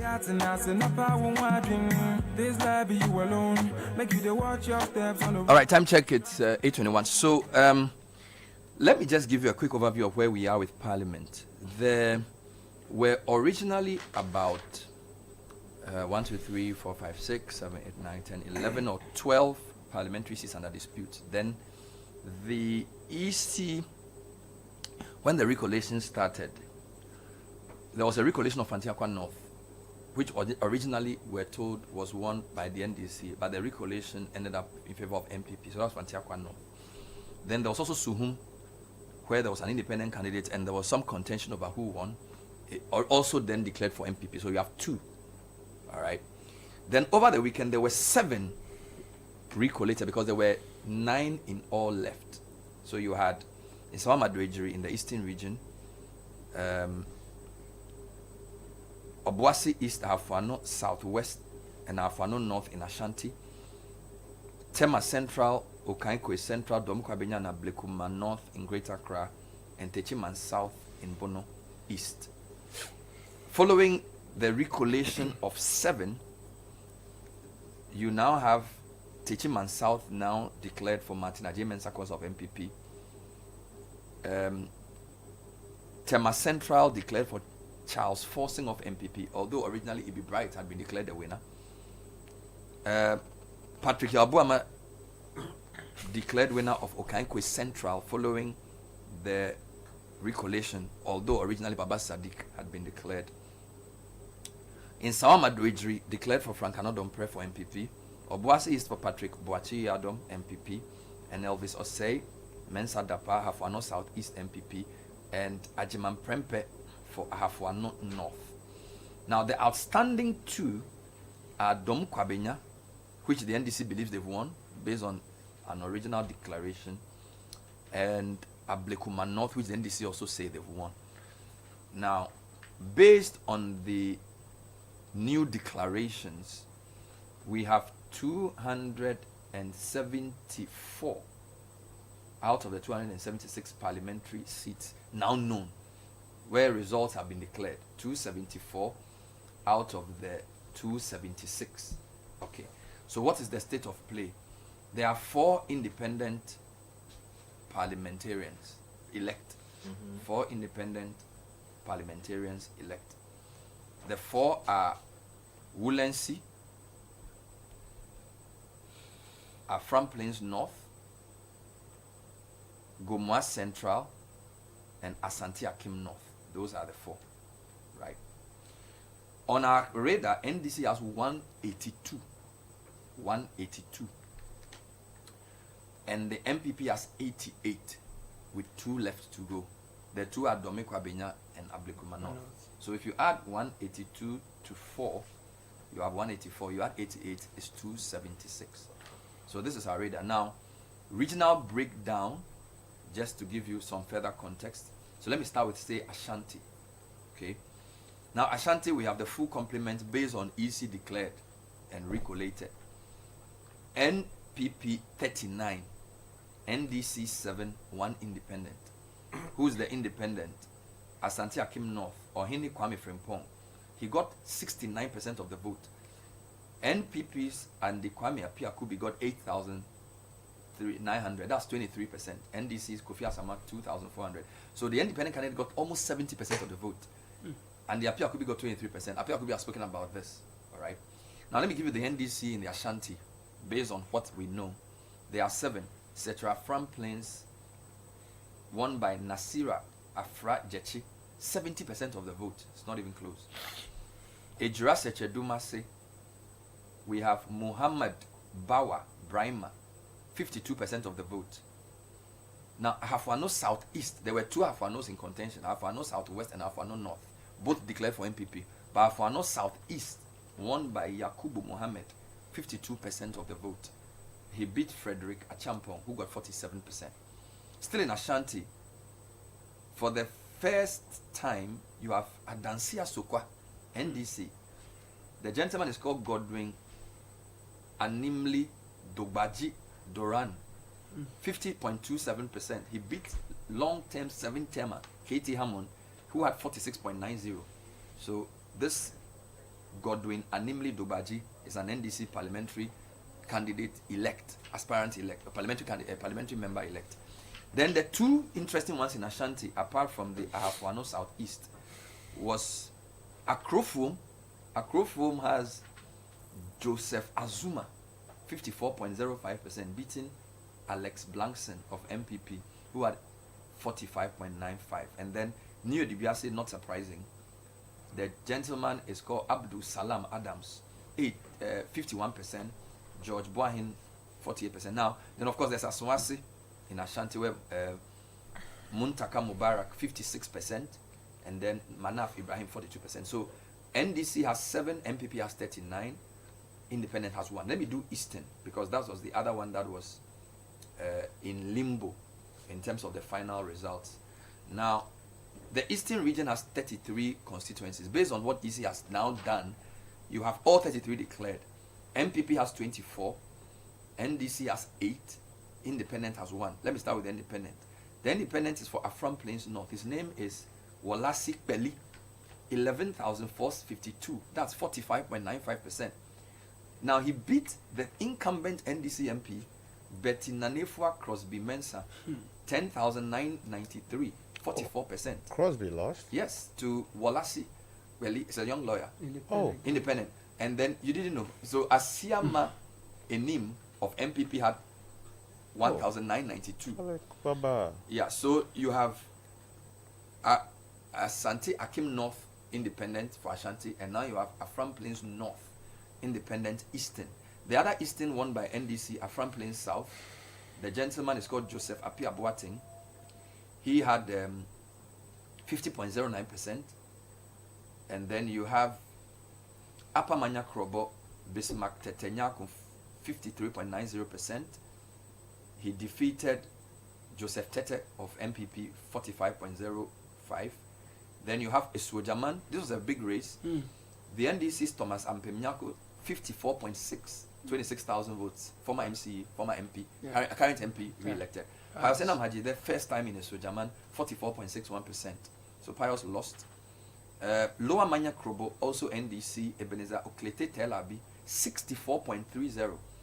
He beat Simon Kweku Tete, 34.4. Then you have Yilo Krobo, Alex Tete, Nyakote, a lot of Tetes in the Eastern region. He had 56%. Richard Chumberi Makranting of MPP, 41%. Still in the Eastern region. For the first time, Ekwapim South. She's called Laurencia Jiwonu. Laurencia Jiwonu, Sky, look at the numbers. 15,438. Defeating Eric Yeboah Piedu 15,304. This is Obi Amwa's constituency. So Laurentia had 49.75 and Eric Yeboah had 49.32. Mighty close. Vote margin is 134. There's a lot of very close margins in some of these seats that we're taking. So this is 132. Now the other one, NDC one in the Eastern, is Upper West Akim. Now this was, they usually win this. Iman Odra 58.60, defeating Frederick Obeying Adom 40.5. Now the one that they haven't won in a while is Lower West Akim. Ohene Kwame Frimpong 51.07, defeating Charles Echampo of MPP 47. So NDC has won 1, 2, 3, 4, 5, 6, 7, 8. 8 in the Eastern region. There's 1 independent, and then there's 24 for NPP. Now, let me give you, for example, one of the contentious ones in Sawa Maduejiri. Look at the numbers for Sawa Maduejiri. This is the majority chief whip. Frank Anodon Pre 29,640 based on the recollated rig declared. Now, this gentleman is called Fume Philibert Amenope. And you notice the names. Fumi Philibert Amenope. 29,433. Win margin 207. So the majority chief whip won his seat, which was considered a safe MPP seat, by 207 votes after a recollation. All right. Very, very close. Mighty close. Now let me take you to Suhum, where there was another interesting issue. So Suhum, again, originally NDC thought they had won. The MPP's Frank Asiedu Bekwin got 16,855 votes, 52%. The NDC's Prince Adu got 15,259. Now, the win margin is 1,596 votes. Mighty close. Very close. Now, the other contentious one is the Bono East. And that Bono East is Techiman South. And gentlemen, you remember Techiman South in 2020 was the place where there were all kinds of controversies. Now, after the EC's recollation, look at the figures. Martina J. Mensah Kosa, who's the current local government minister and current MP, 46,663, 51.19%. And Christopher Beyere Basanti, the same gentleman who he defeated in that contentious coalition. And by the way, this is the reason NDC is claiming that this is illegal, because for them, in the Techiman South in 2020, there was a declaration which the EC worked with. All right, but in this case, some declarations were done, but the EC said they were under duress. Now, the main margin was 3,234. Now, let me come to Greater Accra region, and then I'll give you the very interesting angles. Greater Accra region is the final region where there was a lot of controversy. The number of parliamentary seats in contention were about 5. Now, we have Tema Central, which originally Ibi Bright was declared to have won, but based on the EC's recollation, the Charles Forson, who's not the incumbent is Yves Hansenotti, but Charles Forson defeated Yves in a primary. Now, Tema Central is considered a safe MPP seat. 18,870 for Charles Forson, representing 49.61%. Now, check this out. Ibi Bright, 18,815. 49.46. Guess the vote margin. 55. 55 votes. Right. Very contentious. Yeah. Then you go to the other one, which is Okaikwe Central. Again, highly contentious. Originally, Baba Sadiq declared winner by the EC official, recollation done, and you have Patrick Yabuama declared winner. Patrick had 21,099 votes, which is 51.88%. Baba Sadiq Abubakar, 19,368, 47.63, 1,731 votes. Yeah. Very close. Now, there are 2 others in Greater Accra which have not been declared. Yeah. Or they were declared, but now it looks like there has to be the AC's regulation. So Ablekuma North, originally, a Rabina Obin believed she had won. Nana Ikua also free protested. EC says that, let me tell you what EC said about Ablekuma North. They issued a statement saying that there were some challenges with the ballots and therefore they have to do a recollation. And then the final one is Dome Kwabenya. Again, considered an MPP safe seat. Elikli Makrugu believes she has won. Indeed, I was in the constituency over the weekend. I've seen billboards thanking the people of Dome Kwabenya for voting her. Now the EC is doing a recollation which has been postponed. So this morning or today we are expecting Ablekuma North and Dominic Kwabena. Now, I wanted to talk to a couple of people first. I'll speak to one of the independent candidates to just see where his mind is, because based on the parliamentary state of play that we have put out on our dashboard, we have 182 for NDC, 88 for MPP, and 4 independent. The final, sorry, let me do the final independent before I do the interview. The final independent is Wulensi. Wulensi is in the northern region. The northern region state of play hasn't changed from what we know in the past. And when I say northern region, I'm talking about taking out Savannah and northeast. So just northern. Northern has 18 constituencies. MPP has 6. NDC has 11. 1 independent. The independent candidate is called Nandaya Yao Stanley. Yeah, I know him.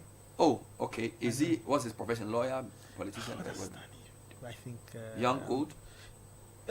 Quite young. Yao Stanley. Yeah, late 30s, almost 40. Yeah. Okay. He got 17,432 votes, representing 39.7%. Now he beat MPP's Haruna Abdullahi, who got 14,137, representing 32%, and NDC's Dawuni Abukari, who got 11,498, representing 26%. So Wulensi, and don't forget, Wulensi was one of the areas of by-election in the past, many years ago. Yes. So what we are trying to now do is, one of the big questions people are asking is, will there be a 2/3 majority? From our dashboard, we have 182 for NDC, 88 for MPP, and 4 independent. I'm going to speak to one of the independent. And before you do that, just also note that with the numbers you've mentioned and the recollation that took place, the NDC have indicated yes, they disagree and that they might or will seek a legal absolutely. challenge. I'm going to do an interview. So I'm just saying, let's put that on record too. Oh, absolutely. What I'm doing is to tell you what is the state of play based on what the EC have said this weekend. We know that in fact, Sky read the story from the beginning. Justice Remsa is a legal practitioner who will explain the NDC's position on the latest situation with the recollation of 7 out of 9. Justice, thanks for joining us. Good morning. Thank you very much, Bernard. Good morning to your listeners. Wonderful. So, reiterate the NDC's position on the contentious parliamentary system. And by the way, how many did you consider contentious? Because initially it was supposed to be 12, and then it became 9, and now EC has recollated and declared 7. So as far as the NDC is concerned, were there any specific number of constituencies in contention even before the EC started this recollation? Thank you very much. So our position has always been that when results are collated and declared, it is the declared result which ought to be gazetted, and that there is no provision in the law or in policy for what we have come to know as recollate. Okay. Now, before election results are declared, it goes through a very thorough process. And I think, let me throw a bit of light on that. When results are declared in polling centers or polling stations, the pink sheets are gathered and the duplicates are given to political parties. Now, these pink sheets are transported to the constituency collation centers. That is where we go through each pink sheet. Each political party representative holds a copy of the same pink sheet. Then the EC official mentions the number that they have on theirs. Then the political party reps indicate the approval of the numbers. Then the numbers are entered into a system. Then the system calculates. Then that is done for all the polling stations within the constituency before we come to get the number. Now, when that process is done, it is then transmitted to the EC head office, which then compiles all these throughout the country, and then it's gazetted. Now, people have been talking about mistakes. In other words, they believe that when there is a mistake in the collation, then the question is whether the EC, will do a recollation. or that the parties, it's only a court of law that can correct it.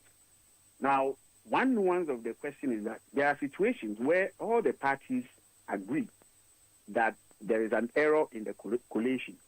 And usually in those situations, what you find out happening is that some numbers have been, it's a transpositional errors where all the parties agree. When all the parties agree that there is such a mistake and ought to be, there ought to be look at the figures. That is done without any dispute. What it means is that there is no dispute. However, where there is a dispute over the collation, the rule which we know, and which has been enforced and has been practiced over the years, and was re-emphasized, especially in the last election, is that it has to be gazetted, and then the party who has a question or who has a grievance will go to court. This is the position of the law and the practice as far as I know it. Now, there are people, or there's a school of thought which says that public officials like the Electoral Commission have the power to correct their own mistakes. But there's a difference between a mistake and a dispute. You see, what we have now in the current situation is a dispute. So long as one person said this is it, and the other person said this is not it, there is a dispute.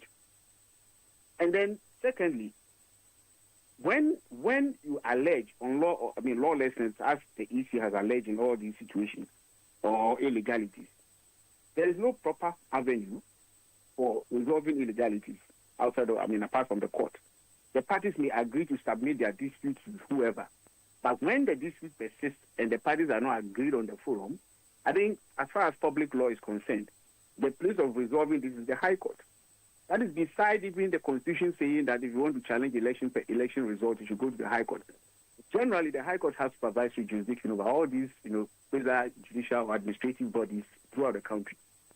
So we are surprised that in this particular situation, the rule would be that when the administrative authority, which supervises the first collation, can come out to say that I made a mistake, therefore allow me to correct the mistake.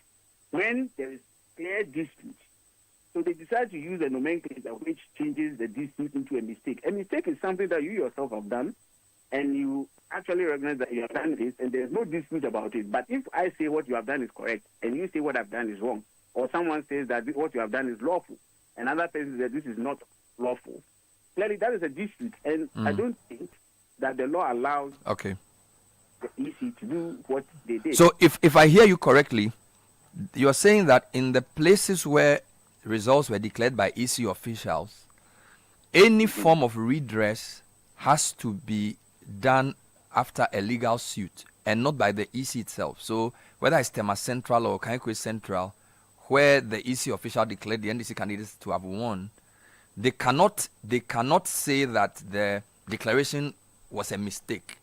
What can be done is for the aggrieved party, whether it's the MPP or the EC itself, to go to court to say either what we declared was a dispute, it was a mistake, or it was under duress or whatever. But you don't think the EC can correct its own declarative error? This is your point you're making. No, it cannot. And secondly, you see, there's a difference what this approach where the EC can decide at any time that. So the question is, how many times can the EC even correct its own mistake? Assuming that if we take the position that the EC has the power to resolve such dispute, the question is, how many times is the EC allowed to resolve it? You get a point. And again, between the courts and we know this EC official, we know the persons who are collation officers and everything. Compare them, the individuals, with the courts, with a judge. Compare the forum. Court has an elaborate procedure which allows for transparency, which allows for. We may have problems with the courts because these days we have had all of us have had a lot of problems with the court, especially the slow nature of their activities. At the same time, compare that situation with the ordinary person, most of whom have no legal training or even no idea of what law is, resolving issues of lawlessness. So you see, even in policy, this idea that you can declare results and then and come back and recollate and declare, and come back and recollate and declare. And you see, the problem is this. This thing happened in 2020 with the National EC itself, the returning officer for the presidential election, where he sat in his own office and declared the result about 3 times, claiming to be correcting these things. And the Supreme Court, the way the case went, it doesn't look like the Supreme Court even paid attention to the fact of the multiple declarations that were made. But this is a real problem that we need to solve, rather than every day going left and right, because imagine now we have a few stations, right? But we have learned something that what has happened is a lesson we have learned. It's a precedent that, anyone can just put anything, any allegation, and the EC would have to recollect. We used to have this situation with recounting, where ballot boxes would be opened and then the ballots recounted, and we have seen what has happened. So in this election, do you know what the IPAC took? That ballot boxes are not going to be open for recounting unless maybe the two parties agree, unless a court. So we are surprised that when it comes to collation, they could take us back to what used to be the problem. All right, now, are you taking these 7 on a case-by-case basis, or are you treating them all the same? I'm asking this because the circumstances that led to the recollation are different. So, for example, Tema Central, it was declared for E.B. Bright originally, and then overturned after the recollation for Charles Forson.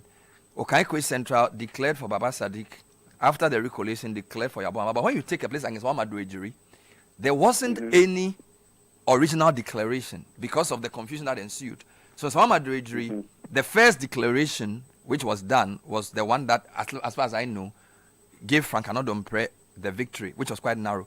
So my point is, are you challenging this on a case-by-case? Because I've heard some officials of NDC say that everything that has been done at the police training school is illegal. But there are mixtures, because some of them, there were no original declarations. So how are you treating these? Yeah, so, of course, each of these cases ought to be taken on case-by-case basis, okay? But the problem here is that so long as they were done in accordance with the court order, which is considered to be, which order is considered to be out of jurisdiction, then whether it was case A or case B, all of them have to have to be reset, in that sense. So the point is that even though the circumstances pertaining to each of these situations is different, so long as the recollation that happened over the weekend happened on the back of a court order, which we believe is flawed, then all of them have to be, affected in that way, and the proper thing to be done. Those constituencies where there was no declaration, obviously, if there's no declaration, you cannot even have anything to gazette, let alone go to court over such, dispute. So then the collation has to be done, has to be completed, and the declaration must follow. But where a proper, declaration has been done, and someone is alleging that the declaration was done under duress, was done by this and all this allegation of lawlessness and illegalities, we believe that should be resolved in the Court of Competent Jurisdiction, in accordance with the rules and practices of the Electoral Commission and the electoral laws itself. So again, 2 points. You disagree with the EC's interpretation of what it did in the cases where the recollation was done, calling it a mistake. You say it's a dispute. Number 2, you're saying the court order that gave the EC the power to do the recollation was wrong. Are you saying it was wrong because of the jurisdiction or the interpretation that the court gave to the process? When you say that court order was wrong, can you explain? So the point is that the first point is this, that there is nothing like recollation within our electoral laws. And the issue before the court was whether the EC, should do what we call the recollation, or it should gazette the already declared results so that anyone who has a challenge can invoke the jurisdiction of the court. Now, the court said they should go back and then do a recollation in those situations. And we are saying that the court cannot give an order which is not recognized by law. Courts are not laws unto themselves. They interpret and apply laws. So that's the first one. It is error in it doesn't have jurisdiction to do that, what it did. And secondly, there were core issues with the case because some of the parties that are going to be affected by this decision of the court were not even informed, were not served. Some of them did not appear before the court. They were not given any opportunity, which we believe is a fundamental flaw in the whole process. Because you know, Bernard, that you cannot make a decision which will affect me adversely without hearing from me. It's a fundamental principle of our legal system that you cannot make a judgment or decision which affect me. Even individuals, even private organizations, even public administrative bodies can't do that. So why would a court of law make a decision which will affect people clearly who are people affected and they are not given opportunity to be heard? So these are the reasons why we believe that the court should, the decision of the court ought to be reconsidered, and what happened over the weekend be set aside. All right. Now, what are you going to do now?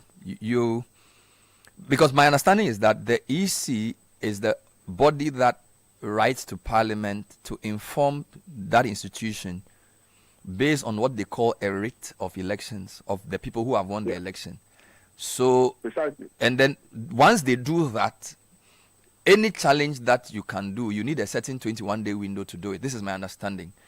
Now, in this case, you are disagreeing with the institution that is filing that writ. So, based on their own administrative procedures, they will write to Parliament and say, these 7 people that we have recollated have won.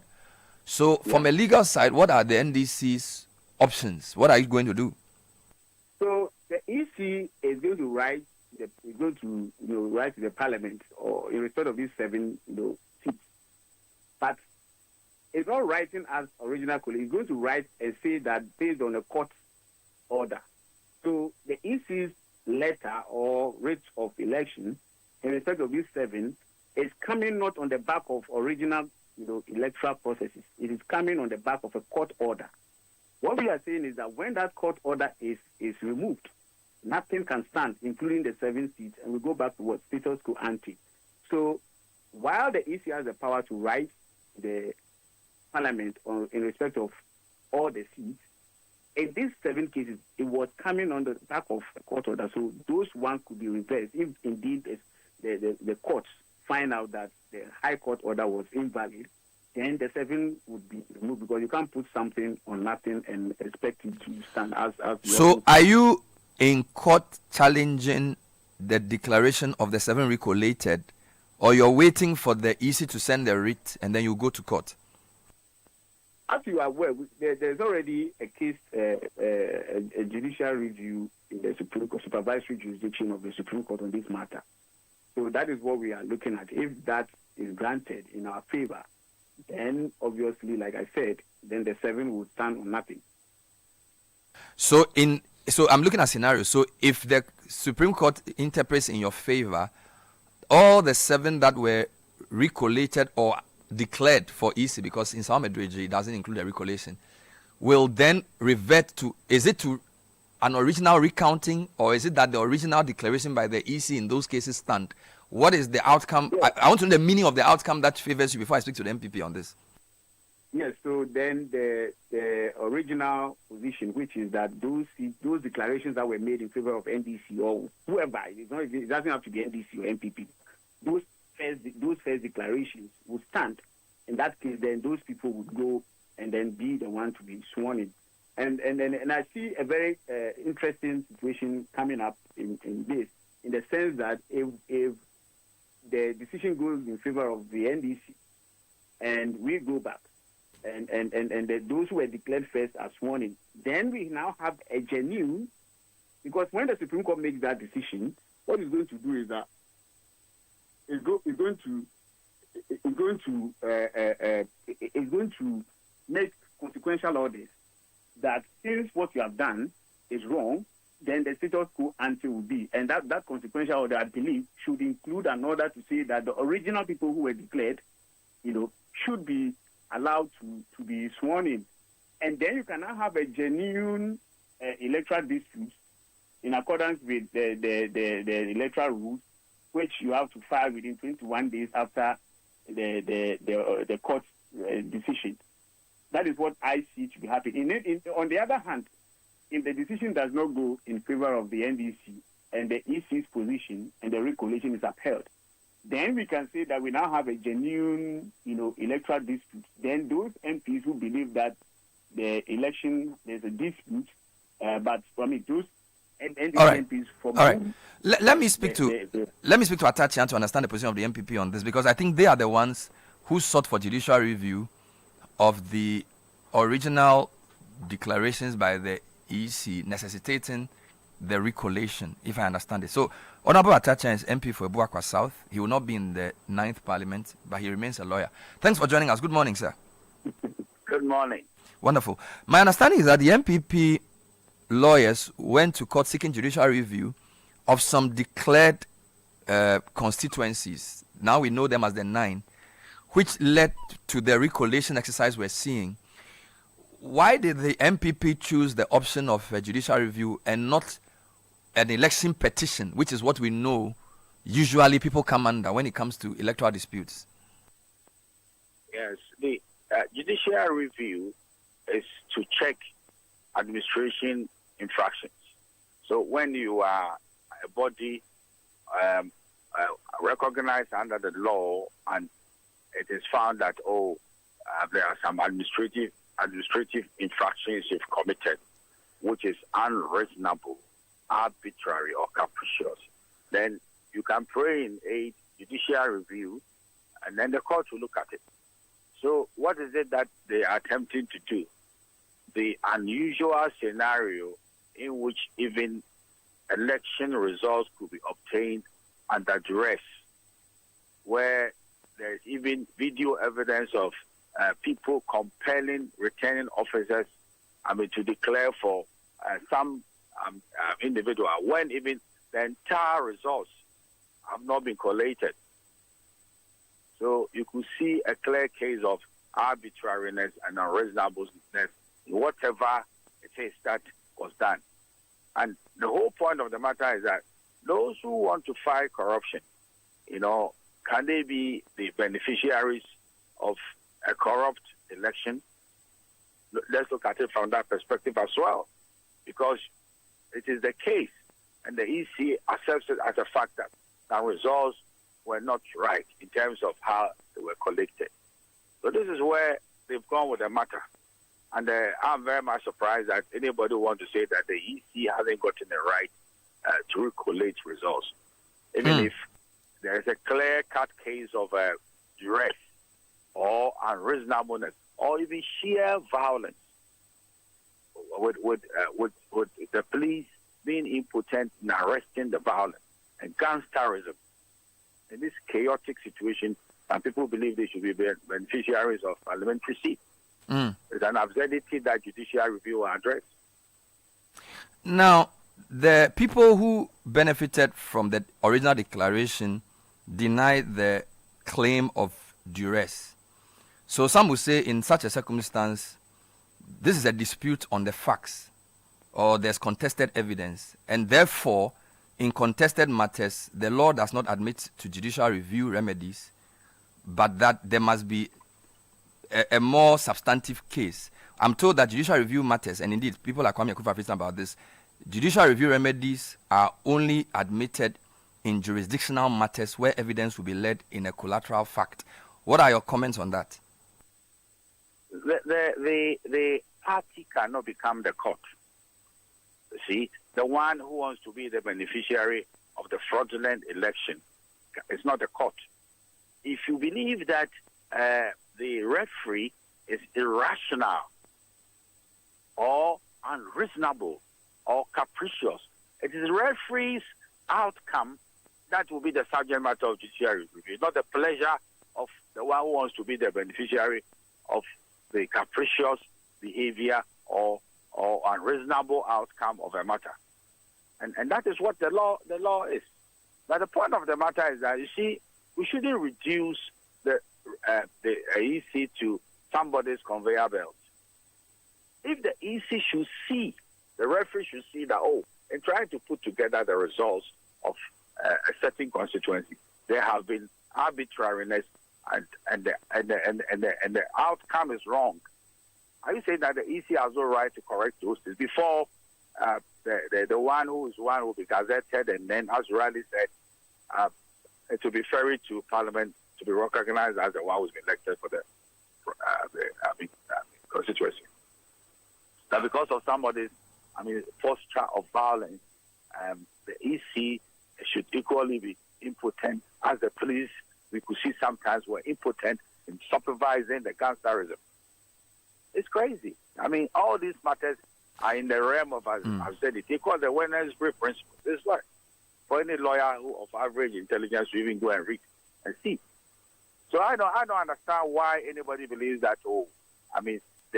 Because it's now the attend what the EC does is inconsequential. So right now, some people believe that in their unbridled appetite to win seats, a state institution of constitutional consequence, should be regarded. Some people think that it is for the EC, which alleged the duress, to come before the court to raise the issue, and not the other way around. Well, if the EC that is supposed to act right discovers that it is acted wrongly, that state institution cannot correct itself. Is it an argument to make that you sitting in this, beautiful studio, you said 1 + 1 is 3, and they drew attention that no, 1 + 1 is 2. With common sense, can't you correct yourself? It takes a court of competent jurisdiction to show how your error is so obvious. Please, they should spare this nation of such absurdities, and let's see how we transition, and then you do the business of government. So what about the position that in 2020, when the NDC claimed that the declaration done for the MPP candidate was flawed, the EC said once the declaration is made, only a court can overturn it. So they expect that once declarations have been made by the same EC, whether under duress or not, it's only a court that can determine whether the claim of duress is even valid enough. And therefore, that same law should apply over the 2024 situation. Yes, you see, sometimes people do not understand that the principles work within a context, the principles of law, you see. So if you do a wholesale application of a principle of law, you might miss it. What is the context of the case? It is the self-same EC that is saying that, we would never have declared this result for you, but for the fact that you have a knife on our neck. And therefore, we will not rubber stamp arbitrariness. How do you say that can be something that compares with what happened in the past? And even what happened in the past was wrong. Can it be right now? It can't be right. So when you look at it from the position of law and the principles of sanity, some of the things that people are urging on this nation, they are weird. It's gangsterism. We should stop it.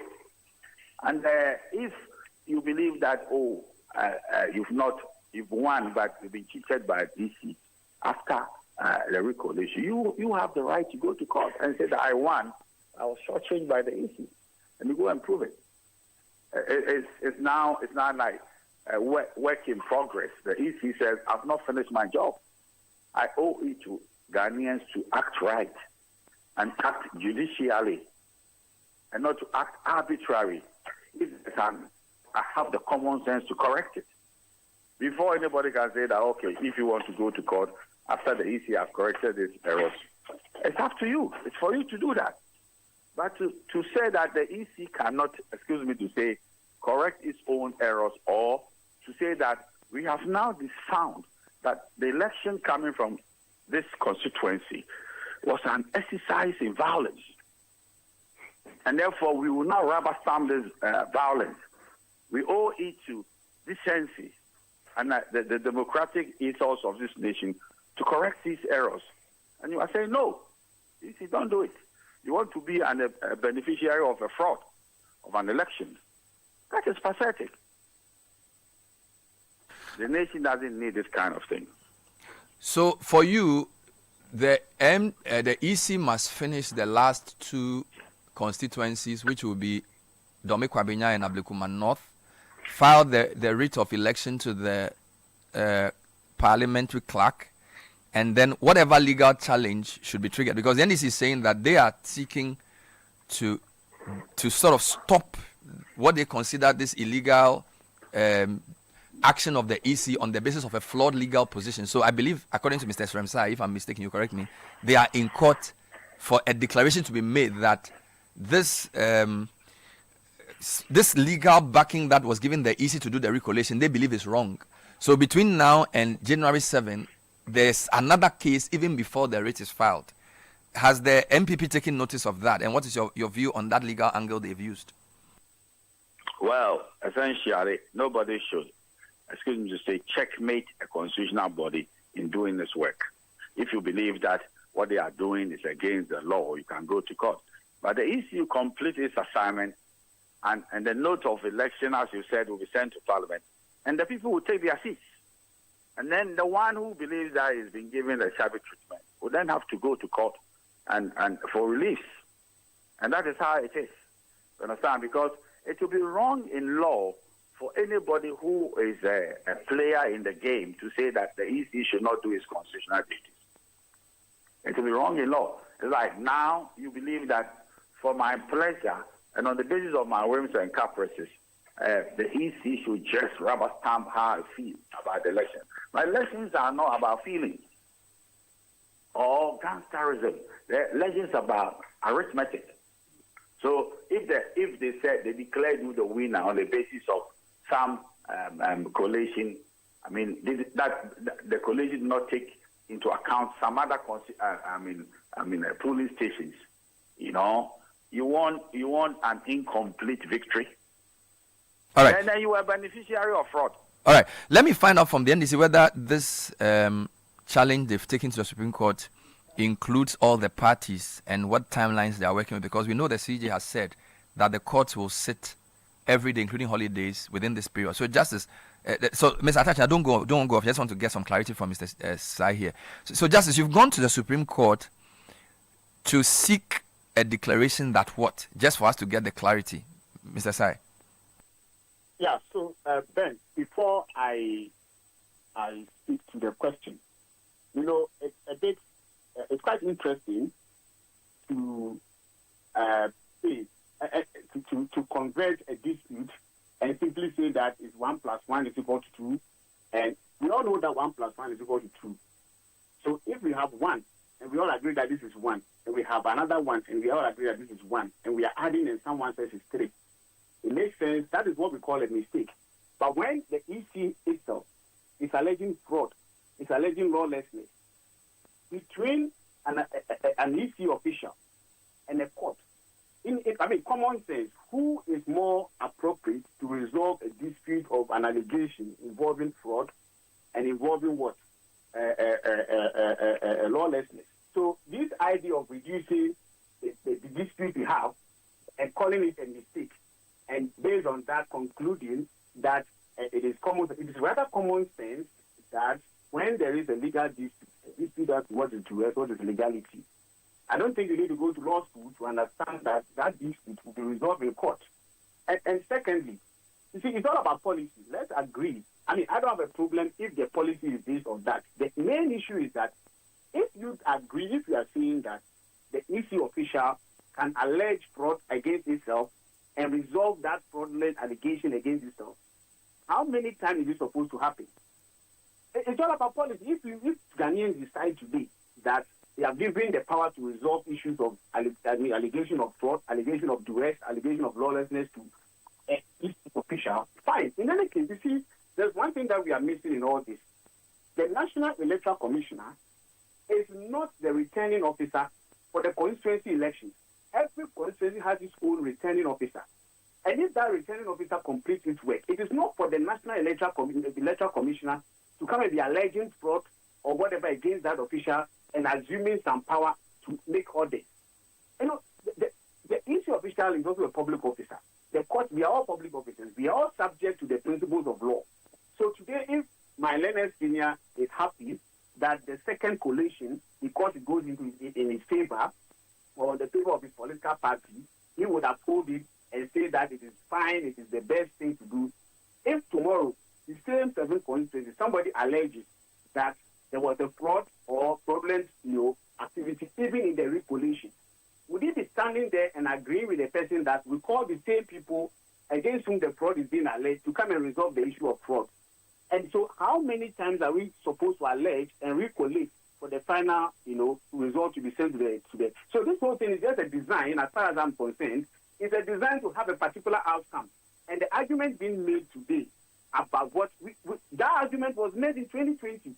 And I know very well that my learned senior and his political party were involved in that. What was their position? So let's not pretend that we are speaking some specific or we are speaking some law when what we are doing is to express our happiness over an outcome which favors us. That's my point. Now back to the issue, the question that you asked me. For me, our position is clear. You cannot make, even a court cannot make a decision which will affect me adversely without giving me a hearing. That is fundamental, and I believe my senior on the other side agrees to that. Secondly, we don't believe that courts have the power to do what they like or say what they like or give orders as they like. Courts are supposed to apply, interpret, and enforce law, which means that they should go in accordance with law, because all of us are subject to the Constitution, and no one is above the Constitution. You understand? So if our belief is that a high court judge took a decision which he has no power to make, which law does not allow him to make, and the matter goes to court, I am saying that all the collation that was done over the weekend were done on the back of these court orders. And once we successfully, defeat the court order at the Supreme Court, I believe that what will happen is that we go back to the status quo ante. And the status quo ante is that those who were declared originally would be the ones who speak as but you recognize that the status quo ante includes some which were incomplete and had not been declared, which is why I'm talking about case by case. So yes. Okankwe South, Okankwe Central, and and a couple of others were, like Tema Central, were declared and then recollated. But in Sama Madrid, as far as we know, was not complete.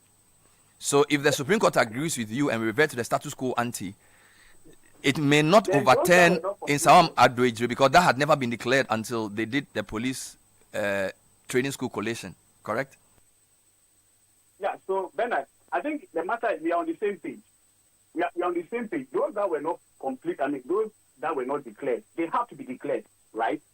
So but what we are saying is that so long as the collation was done on the back of a court order, when that court order is removed, it will stand on nothing. So we go back to the status quo ante. In respect of those that were not declared, the status quo ante was that the collation was not completed. So then they go back to do that.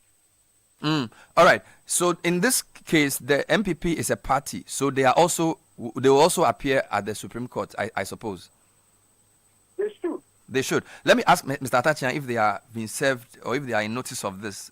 Honorable Atachian, are you aware of the Supreme Court matter that the NDC has brought, and is your team in readiness to speak or to appear?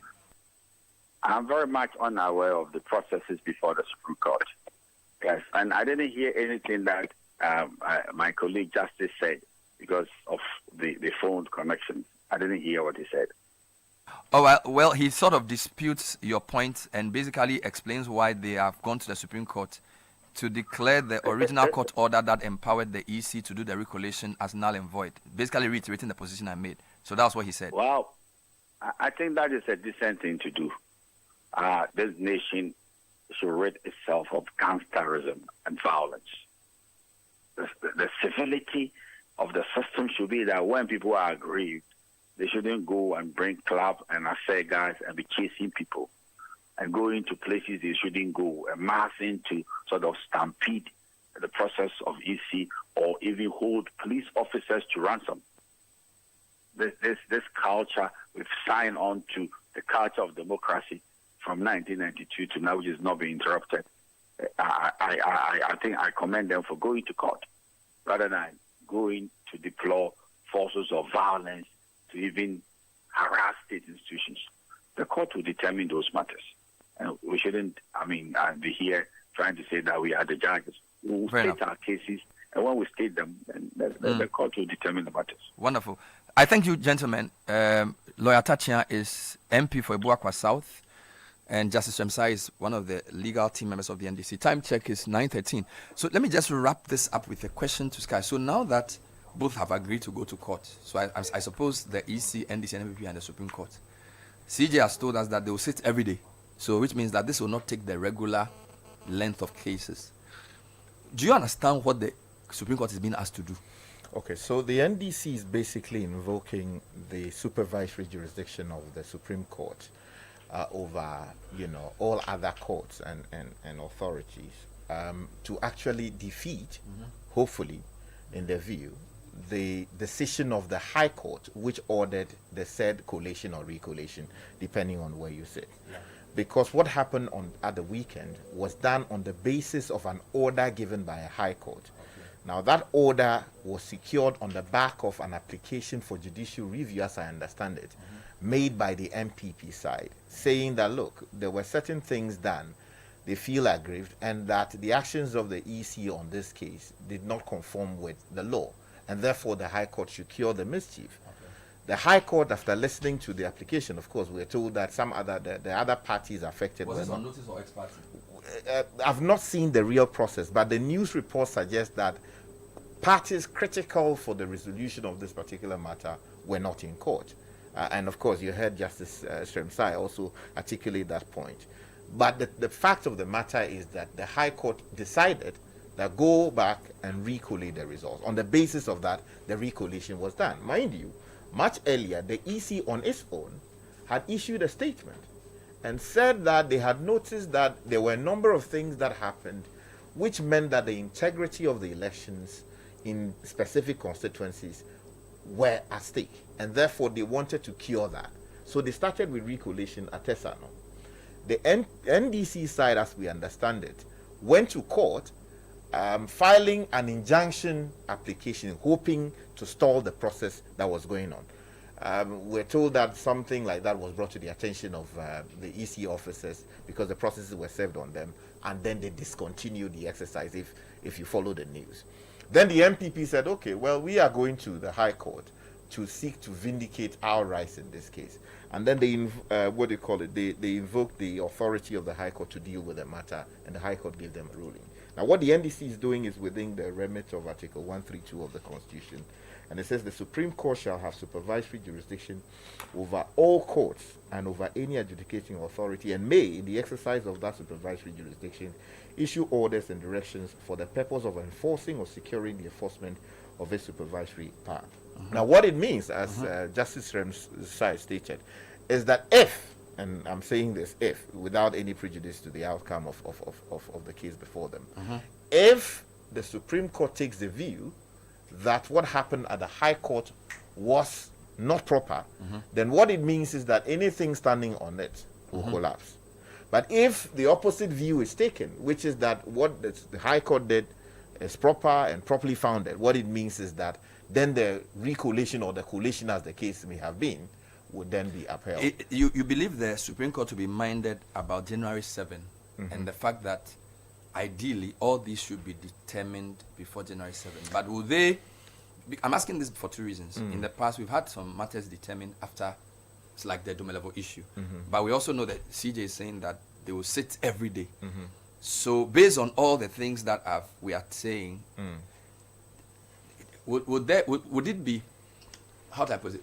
Is it possible that we can get to January 7 and this matter is in the Supreme Court? Yes, because the Parliament does not suffer an incapacity merely because some seats have not been declared. There are only, I think, 7 or 9. Yeah, because if you look at Article 93 of the Constitution, it says there shall be a Parliament of Ghana which shall consist of not less than 140 elected members of Parliament. So, that tells you that, assuming we have that number, Parliament would be deemed to be properly constituted. Some people would argue that, but other people would say that, currently Parliament is 200. So now they have 274. Is it 274, 276? Out of 276. But now two have not been finished. Yeah, so some people will raise a technical argument that, it's 200 and what was it? 276. 140 elected members. If you divide 276, I mean, it doesn't make half of members of Parliament. So let me... Is it? No, I think it makes it, doesn't it? No, it makes it. 140 is lower than half. Really? Half of 270 is... No, I think it makes it. Yeah, 140. It makes it. It makes it. Half of 270 is 135. Yeah, but the threshold is 140. So whether the Supreme Court finishes or not, January 7 will go on. And Bernard, I wanted to just draw your attention quickly to something. If you read the electoral committee, because we were trying to frame questions. Okay. Yes. Let me do a quick interview. I'll come back to you. So don't forget, one of the things we're doing is to look at the composition of Parliament, the next Parliament, as based on the numbers. Again, from our dashboard, MPP 88, NDC 182, Independent 4. The big question people are asking is, what does this mean in terms of the strength? Don't forget, there's a point about 2/3. Now, 1/3 of 276, or 2/3 of 276 is 184. So NDC, from the state of play, are 2 seats short of the 2/3. Now, as I understand it, independent candidates generally are given a chance to sit with the majority or the minority. So in voting, they can decide where to sit. So for example, if all the 4 independent sit with NDC, it becomes 186. If they all sit with NPP, it becomes 92. If they split and NDC still gets the 184, they have the 2/3, correct?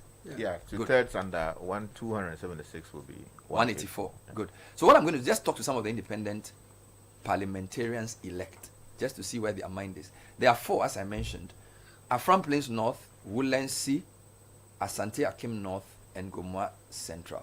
Let me talk to Wolasi Belly, who is the independent parliamentarian elect. Is that a word? Yeah. For Afram Plains North. Good morning, Mr. Belly. Good morning, Bernard. Yes, did I get your name right? Wolasi Belly, is that the name? Wolasi, SC, sorry. Wolasi, forgive me. Belly, thank you. So, I guess congratulations are in order. We don't have a lot of independent parliamentary candidates. What's your background and how did you become an independent candidate and how did you win? When you say background, may I really ask the context? No. I mean, so for example, have you always been independent? Have you been affiliated with any party? For which reason you were? Generally speaking, people either come straight independent or they leave the party and become independent. That's what I'm asking. Okay, I'm a traditional NDC member by association. I see. So how come you went independent this time? Yes, it was a call for reset in Afram Plains, and then I think the procedural event that leads to a candidature within the NDC, I was not enthused with the ones that just passed, and so I saw the need to go independent and then serve the people. And it was really a call from the people of Afram Plains North, and I heeded to it, and it paid off.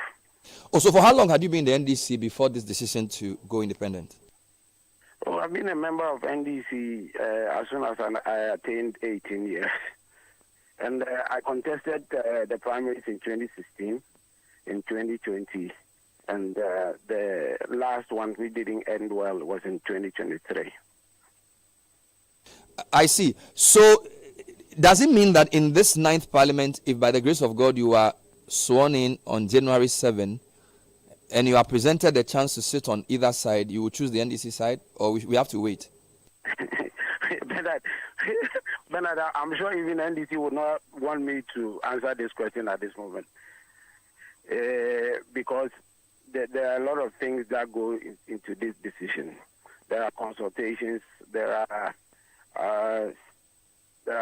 other decisions that one must go through to come to the conclusion. I must speak to my people, my constituents that voted me into power, and they would need to have a say in this before I can answer that question as straight as you wanted. All right, just to educate us, for parties like NDC and MPP, when a person leaves to become independent, there are some sanctions. I suppose forfeiture of membership is one. Did they apply that when you went independent? Bernard, I had an initial problem trying to clarify what the NDC stands constitutionally on that grounds. And I'm a lawyer by profession. And looking through the NDC constitution, there's no express clause that goes against me going independent. It's just by convention we all say it. But expressly, I don't see any binding clause that forfeits my membership in the NDC. So I've been trying to avoid that discussion for some time now. But if it is by the convention, somehow, some way, towards the election, there were some circulated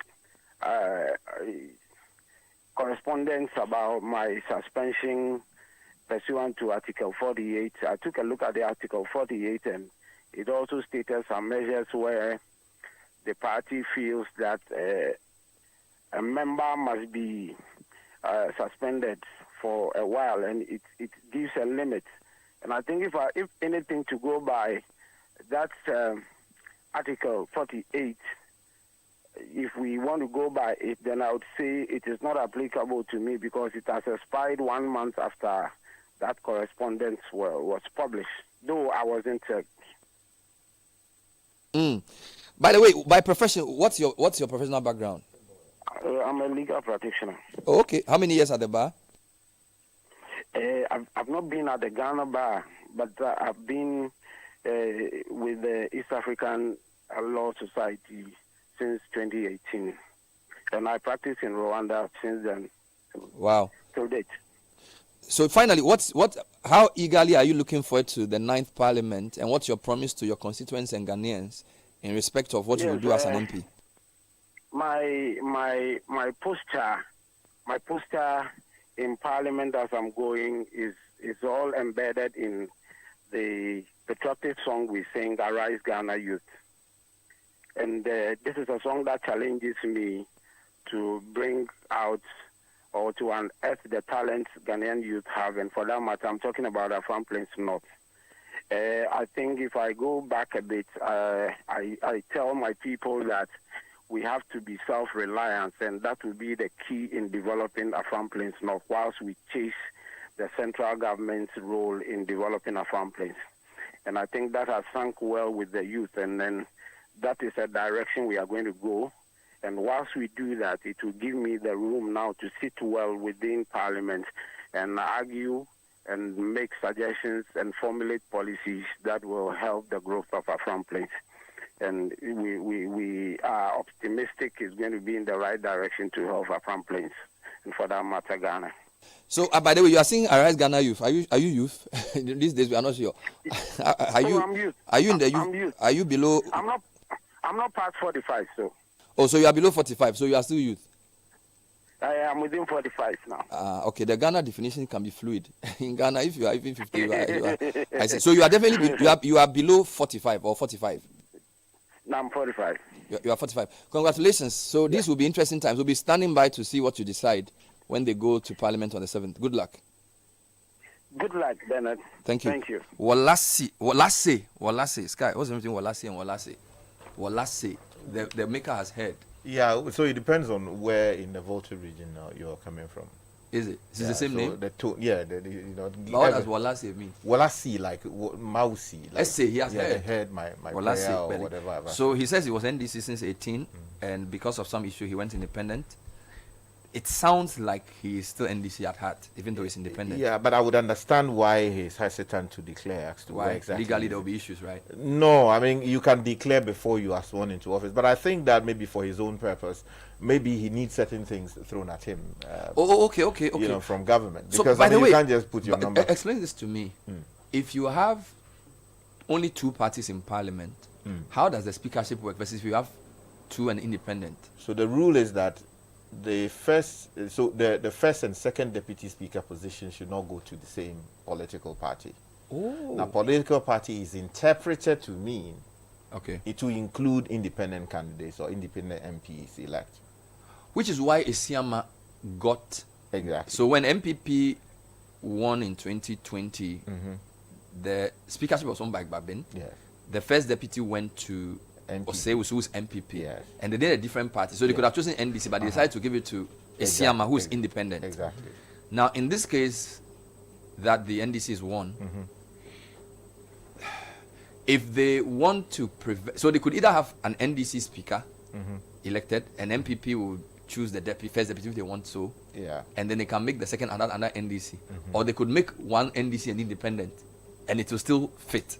Okay, so that it used to be the rule until that it used to be the arrangement Okay. until the situation with Peter Alajete in 2025, when the NDC put him up. Yes? 2005. Yes, not 2005. No, 2005.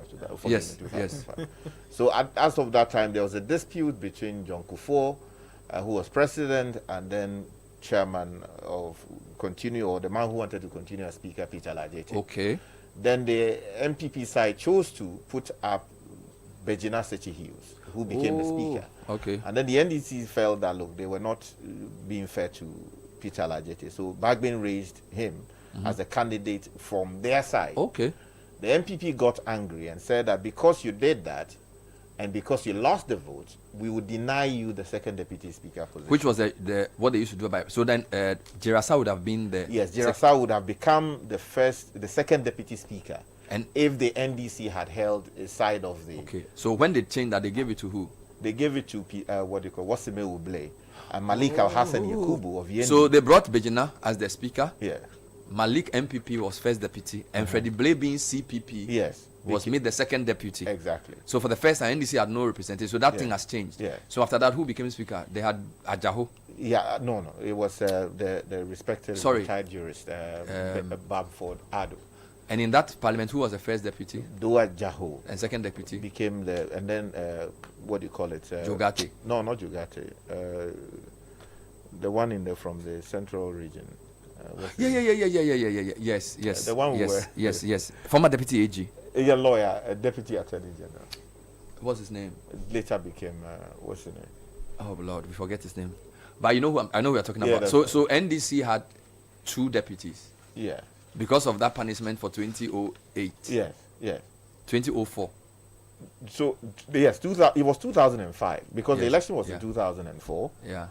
And then we inaugurated Parliament in 2005. Okay. So between that period, it was Malik Al-Hassian. I know. I'm trying to remember the name of the NDC guy who was the deputy. Yeah, the deputy during the Mahama years was, oh God. Yeah. He was a deputy AG under the Mills time. Yeah, so Dua Jahu as speaker, he became first deputy speaker, and the MPP had, Professor Michael Quay. Okay, and then in 2016, when MPP came, the speaker then became Professor Batin Odro is there. Batin Odro. Under Dua Jaho, he was first deputy speaker, and Professor Michael Quay. Okwe was the MPP guy. Yeah, right. Then Okwe became speaker in 2016. Yes. With his deputy being Joe Sewusu. Yes. And then who was the third? Bagbin. Yes. And then now in 2020, Bagbin becomes speaker. Exactly. With his deputy being the same Joe Wise. So Joe Wise is a 2-term deputy speaker. Exactly. Wow. And then you have the one now. So the second deputy is Isiama. Isiama, yes. All right. I'll take a break, do an interview, and come back and ask you who the contenders are for speaker and other issues within where we are. This is the Citi Breakfast Show. Stay with us. We'll be right back. This is the Citi Breakfast Show, the city's biggest conversation.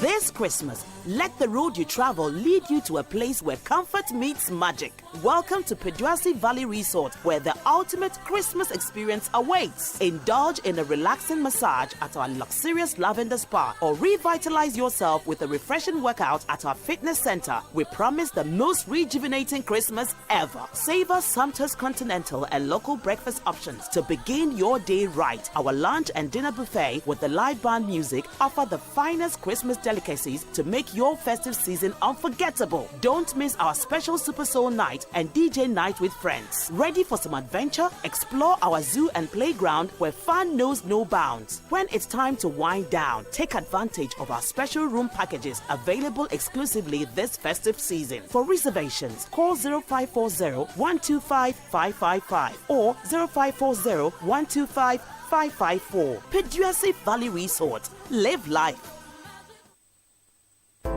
It's time to maximize and grow your business exponentially. Just ask me how. Would you? Bisame, are you a shop owner, seamstress, trader, mechanic, or artisan? Are you a hotel or hospital owner? Or do you have a phone, a TV, car, house, or any property to sell? Bisame app is here to help connect you to customers. All you need to do is register your business, reach more customers, and watch your sales soar high. With Bisame app, your security is assured. Our trade assurance ensures that your online purchases are secure. Just locate the item you want to buy from any social media platform, inform Bisame. They will call the seller to bring the item to their office for inspection before you make payment, and they will ship the item to you wherever you are. With our in-app video calls, Bisame app gives you more safety. Download Bisame app on the Google Play Store or the App Store today and unlock endless possibilities. Grow your business, connect with customers, and enjoy success with ease.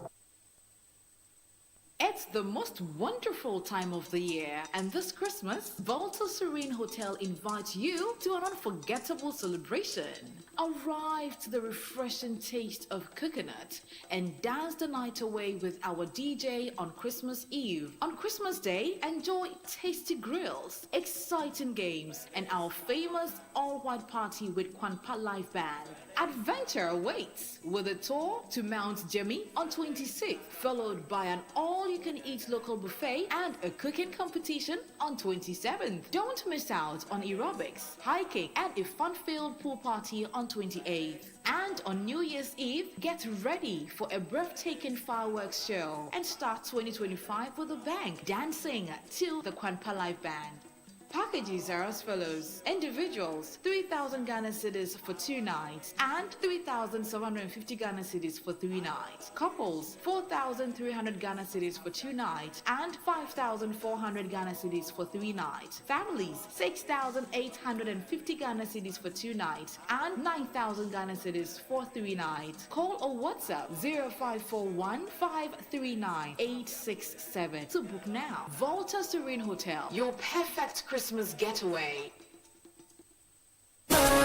Big is better. Broom is best. Happy moment starts with Broom. Buy one and get one free. It is Broom. Up to 25% discount. Buy an LED TV and get another TV for free. Buy an air conditioner and get a ceiling fan for free. Simply ask of Broom. There is more for everyone in Ghana. Free gifts and more on Broom freezers, refrigerators, and many more. Rush to your nearest Broom dealer or 0800 100 247. Broom leaves you with a smile. When you hear that sound, it can only mean one thing. It's the sound of excitement, the sound of milky goodness. It's the unmistakable sound of rich, creamy deliciousness. The sound that lets you know that the original milky richness awaits. The milky richness you can find in every bite of Munchie Milk Shortcake. With its unique blend of milky richness and carefully selected ingredients, Munchie Milk Shortcake is crafted from an original age-old recipe to delight your taste buds. If you're looking for pure satisfaction and the authentic taste of original milky richness, it's time to grab a pack of your favorite biscuit, Munchie Milk Shortcake, today. This advert is FDA approved.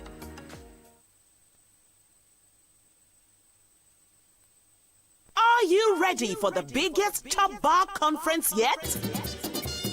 Get ready for an unforgettable experience in Peduasi Valley Resort on Saturday, 28th December 2024, as we bring the Chop Bar Conference to you this Christmas. From palm wine to asana, fufu, TZ, banku, omutuo, ebunubunu, ayoyo, and all the local delicacies you enjoy in your authentic asanka. We've got it all at this year's Chop Bar Conference. Buy as much as you can eat and drink while dancing to the best Bobobo tunes ever. Bring your family and friends and experience the vibrant charm of Chop Bar in a luxury setting. Remember, it's happening on 28th December at 11:30 a.m. sharp. For inquiries, call 0540-125-555 or 0540-125-554. Peduasi Valley Resort. Live life.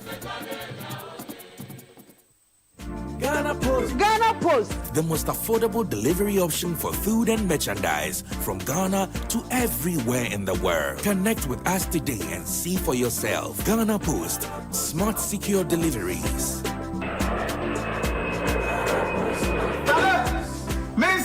Package, no. In less than 5 days, Ghana Post, they make life the big. Ghana Post will deliver to you wherever you are in the world. Join the conversation on the Citi Breakfast Show on Facebook at facebook.com/Citi97.3, Twitter at twitter.com/Citi973, and Instagram at instagram.com/Citi973 with the hashtag CitiCBS.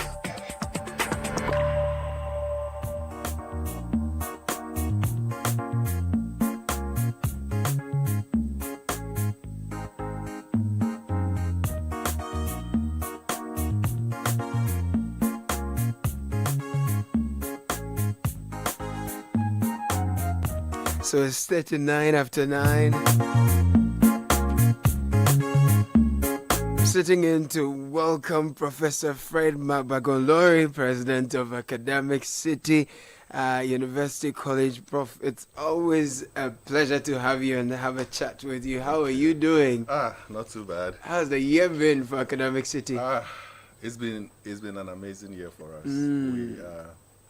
We are so excited about everything that has happened in the last week. I think we're closing the year quite well. Excellent. I've been seeing your ads on CNN and I'm like, where? My people. Big time. No, I hate it.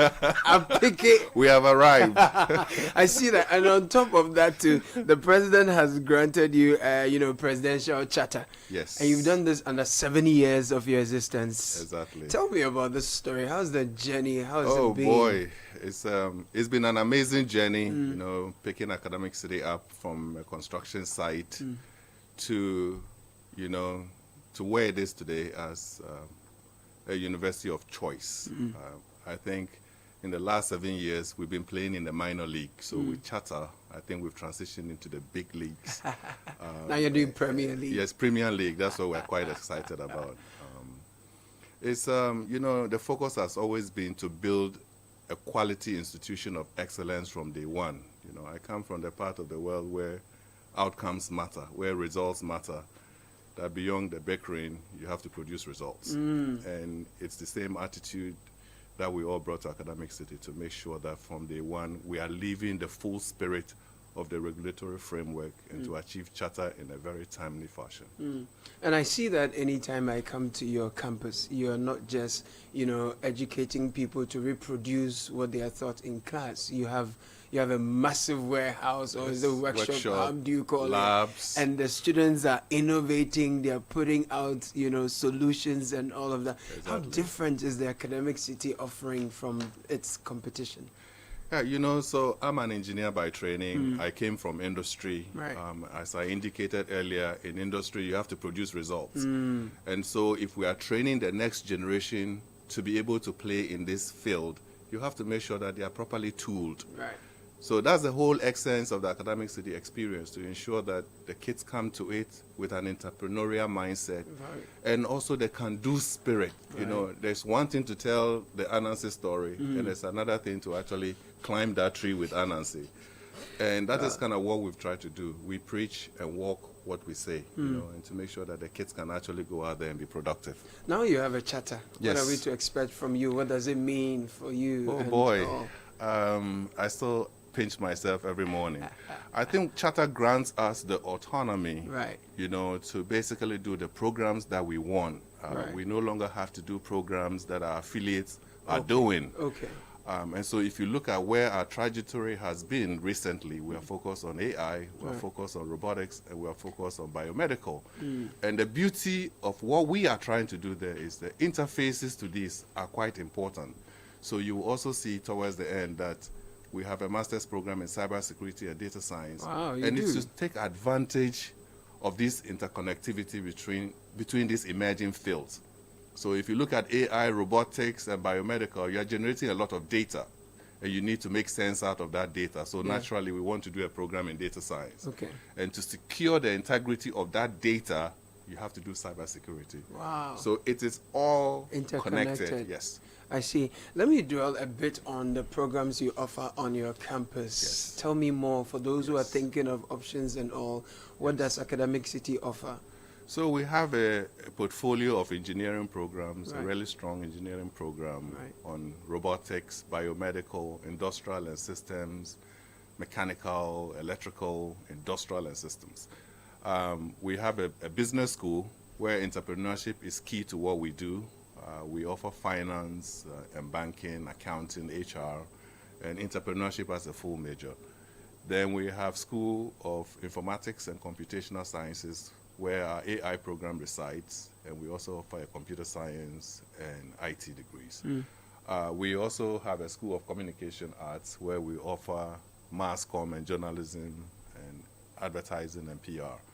So we have the whole suite, and we're not just a STEM school, right? We are a STEAM school, where the emphasis is no matter what field you go into in Academic City, you will still experience the full essence of emerging technologies, whether it's in AI or robotics.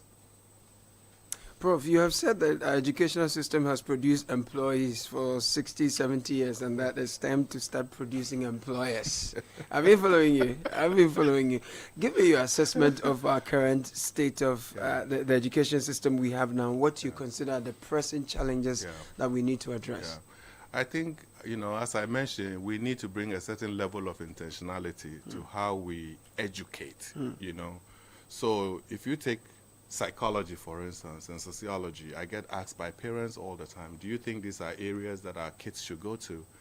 And I say, why not? Because if you really understand the essence of psychology and sociology, you understand that every elementary, primary, and secondary school in this country should have those professionals helping kids with career counseling. So there is no field of human endeavor that has no value. You have to value it to make it integral part of your development.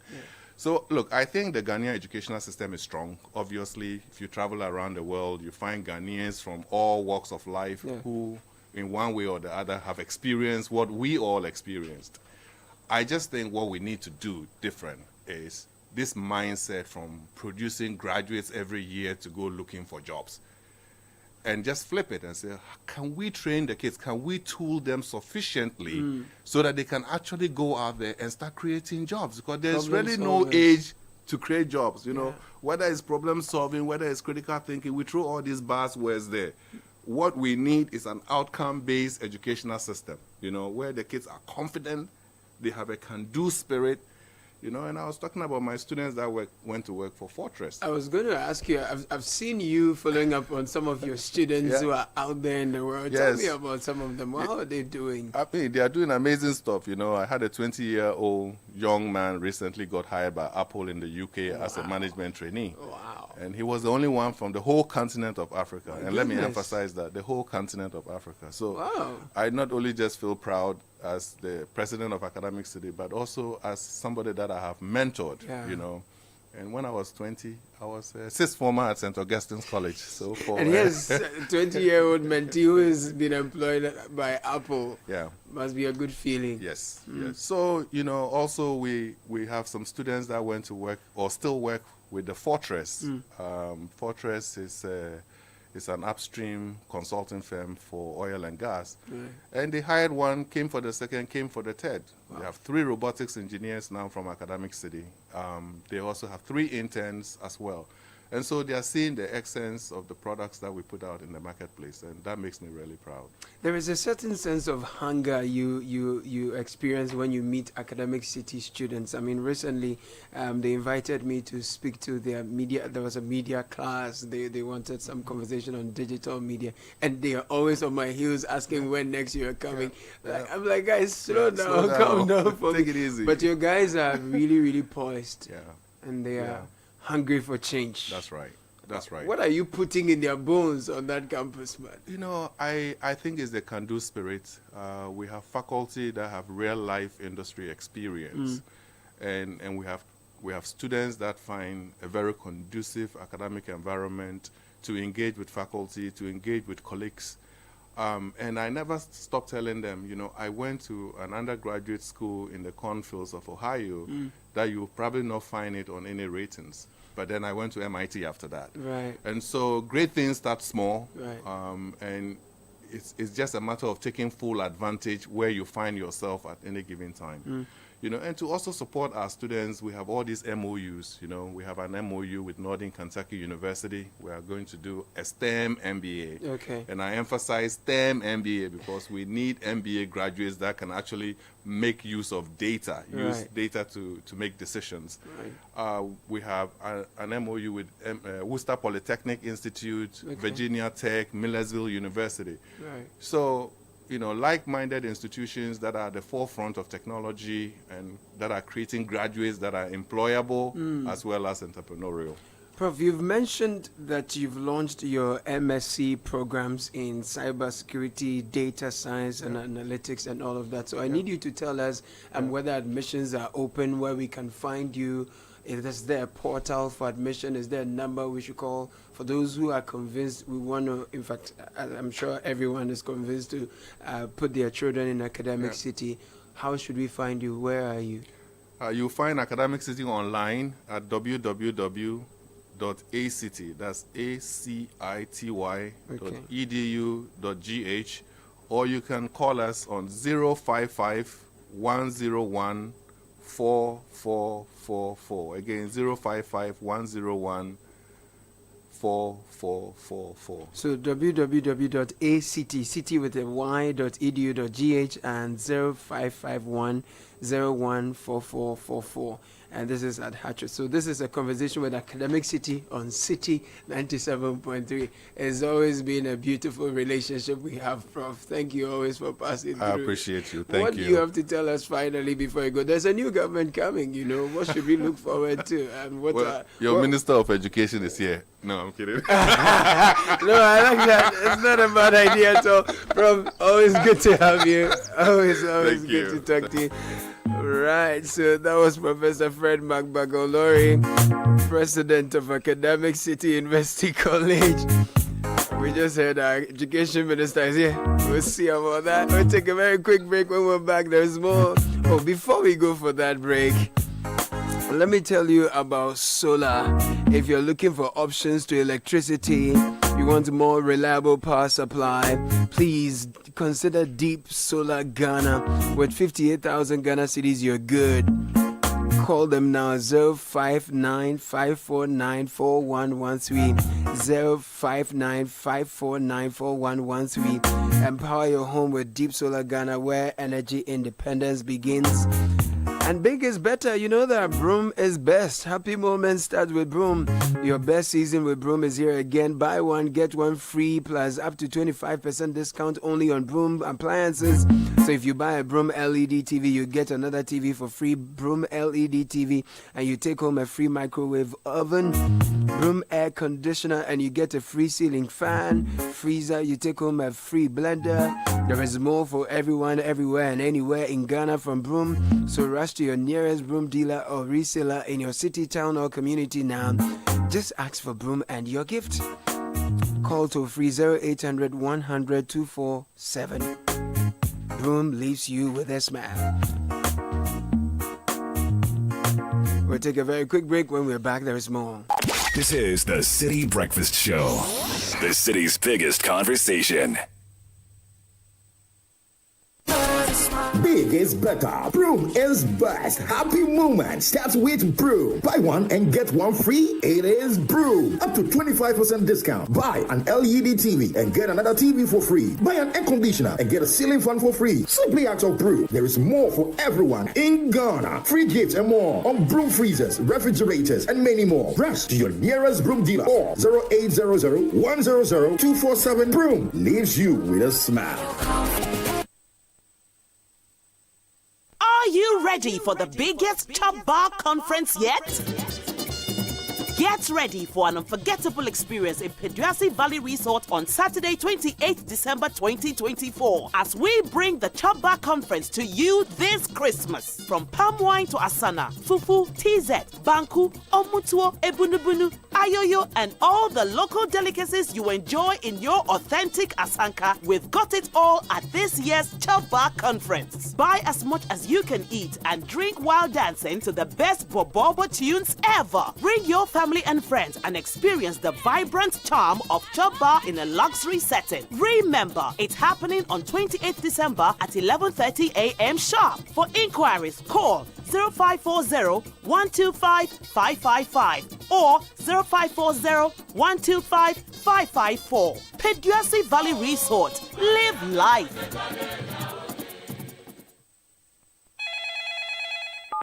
Hello, boss. I just drove out of your premises. I've called you several times. Boss, I beg. I gave you an opportunity to present your proposal with your financial statements. You didn't. If we approve and request for an invoice, that will take you another month, eh? You couldn't even provide receipts from the last job. My brother, we have given the contract to someone else who promptly furnished us with what we needed. Get serious. Yehoah. Don't be caught in this mess ever again. Restart with Build. Build provides businesses with a comprehensive accounting software with features that make your bookkeeping, accounting, tax, and payroll functions seamless. Our support team is always available to assist and respond to all your inquiries. Log on to www.build.africa and sign up. Call 030-84007 or 0303-974-832 for more information. Build. Bookkeeping made simple. Results made extraordinary.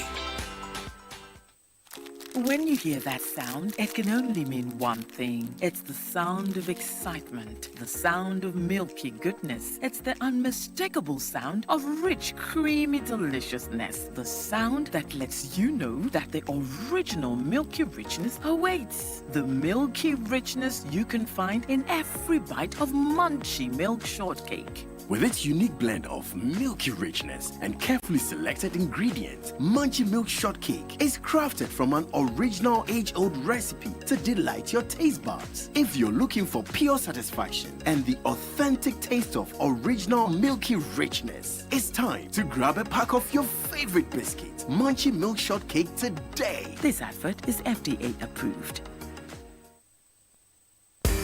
Make life easier with Sigma Appliances. Yeah, your excellent go-to choice for Sigma Appliances. From air conditioners, fridges, freezers, washing machines, small appliances, and more, Sigma Appliances has them all. Visit Platinum Impex on the Sprinters Road behind Okadeco for wholesale. Call 030-280-1555 or WhatsApp +233-55-466-6444. Visit PlatinumImpex.net. Win big! Just buy any Samsung, TCL, Media, and NASCO electronics and appliances and stand a chance to win free TVs, air conditioners, washing machines, refrigerators, gas cookers, chest freezers, home theaters, small kitchen appliances, and many more. How to enter? Dial *920*888#. Select option 1 to enter raffle. Select region of purchase. Enter item serial number and you're good to go. Increase your chances by buying more to enter multiple times. Follow us for weekly and monthly winner announcements. Terms and conditions apply. This is approved and regulated by the National Lotteries Authority on the Caritas Lottery platform.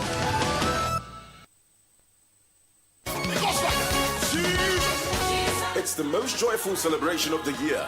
Joyful Way Incorporated invites you, your family, and friends to Explosion of Joy 2024, an unforgettable encounter with praise, worship, and God's presence. Theme: Living Sacrifice. Venue: Accra International Conference Center. Date: 26th December. 2 shows: afternoon 2 p.m., evening 6:30 p.m. Rate: 150 cedis single, 250 double, 600 cedis for family or group of 5. Guest artist Diana Hamilton. Till Eternity Ghana, Rebirth Ghana.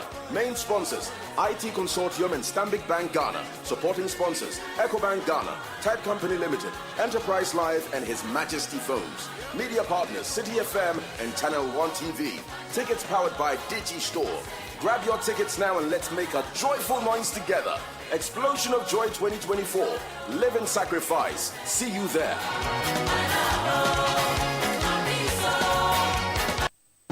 The Citi Breakfast Show.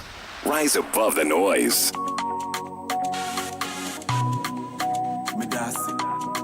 Na na na, Andrew King, and this hit from the beat of 3 minutes to the top of the hour, and it's that time of the year again. Malcolm is bringing you the magic of Christmas right to you, from amazing discounts to exciting gift items. Malcolm is your one-stop shop for everything you need this festive season. Malcolm has all you need to make this festive season extra special for you and your family. So don't miss out on your special holiday deals coming your way very soon. Make sure to spread the cheer and share the news. Malcolm where Santa shops. And if you're looking for litigation-free land, contact Royal Kingdom Estate. Specialize in land acquisition, construction, design, property management, and more. With properties in prime areas like Ebri and Accra, with land starting at 90,000 Ghana cedis. Flexible payment plans are available. Affordable homes ranging from 2-bedroom and premium furnished apartments for short rentals in East Airport are also available. The opposite Soul Clinic International School. Call 0557 555 909 027 277 8880 is the number. Email info at Royal Kingdom Estate. Royal Kingdom Estate, building communities, nurturing dreams. Just give me that one. Now, the festive season is giving the best in entertainment on DSTV. So whether it's sports or drama, local content or cartoons, they have everything you need. So dial star 759 hash to reconnect or stay connected today and be part of the enjoyment this season. DSTV is your home of entertainment. Alpha Delta Pharmacies, Ghana's first drive-through pharmacy, they are announcing that they will be running their regular 24-hour service through the Christmas holidays. It includes Christmas Day, Boxing Day, and New Year's Day. The Kolebu branch will also run the 24-hour service, and they are also open throughout the night, and they deliver all night. The Laboni branch will open from 8 a.m. to 10 p.m. Call 0551 400 999. Merry Christmas and a prosperous New Year. If you're thinking of something to do on the 26th of December, Explosion of Joy is where you should be. You can take your family and go and enjoy great gospel music as we give thanks to God. The theme of the event, Living Sacrifice. The venue, Accra International Conference Center, 2 p.m. and 6:30 p.m. The times for the two shows, Explosion of Joy, Living Sacrifice. And if you want a British degree at a fraction of the cost, then Lancaster University should be that option for you to consider. Send them an email, admissions@lancaster.edu.gh, or call them on 0209 60 70 08 to find out more. Lancaster University Ghana is the only British uni campus in West Africa. Now, if you're ready to boost your viewing experience, Showmax is your best bet. Latest blockbuster movies, popular international and local series, kids shows, Premier League. Showmax has it all. They have it all and more. Just visit www.showmax.com, follow the prompts and pay with MTN Momo, Visa or your MasterCard. You're good to go. Showmax, streaming for Ghana. Top of the hour, Richard Sky. Yeah, quickly, I just wanted to so I flipped some positions when we were talking about the first deputy speaker position. So Freddie Blay was actually the first deputy speaker. I inadvertently said that he was the second deputy speaker. The other way around. He was the first deputy speaker, and the Yendi MP, Balik Al Hassan Yapu, was the second deputy Fantastic. Thank you for that correction. And Nete Ajaho Ezin with the news at 10. Good morning, Netele. Good morning, Caleb. What's in the news? Coming up in City News at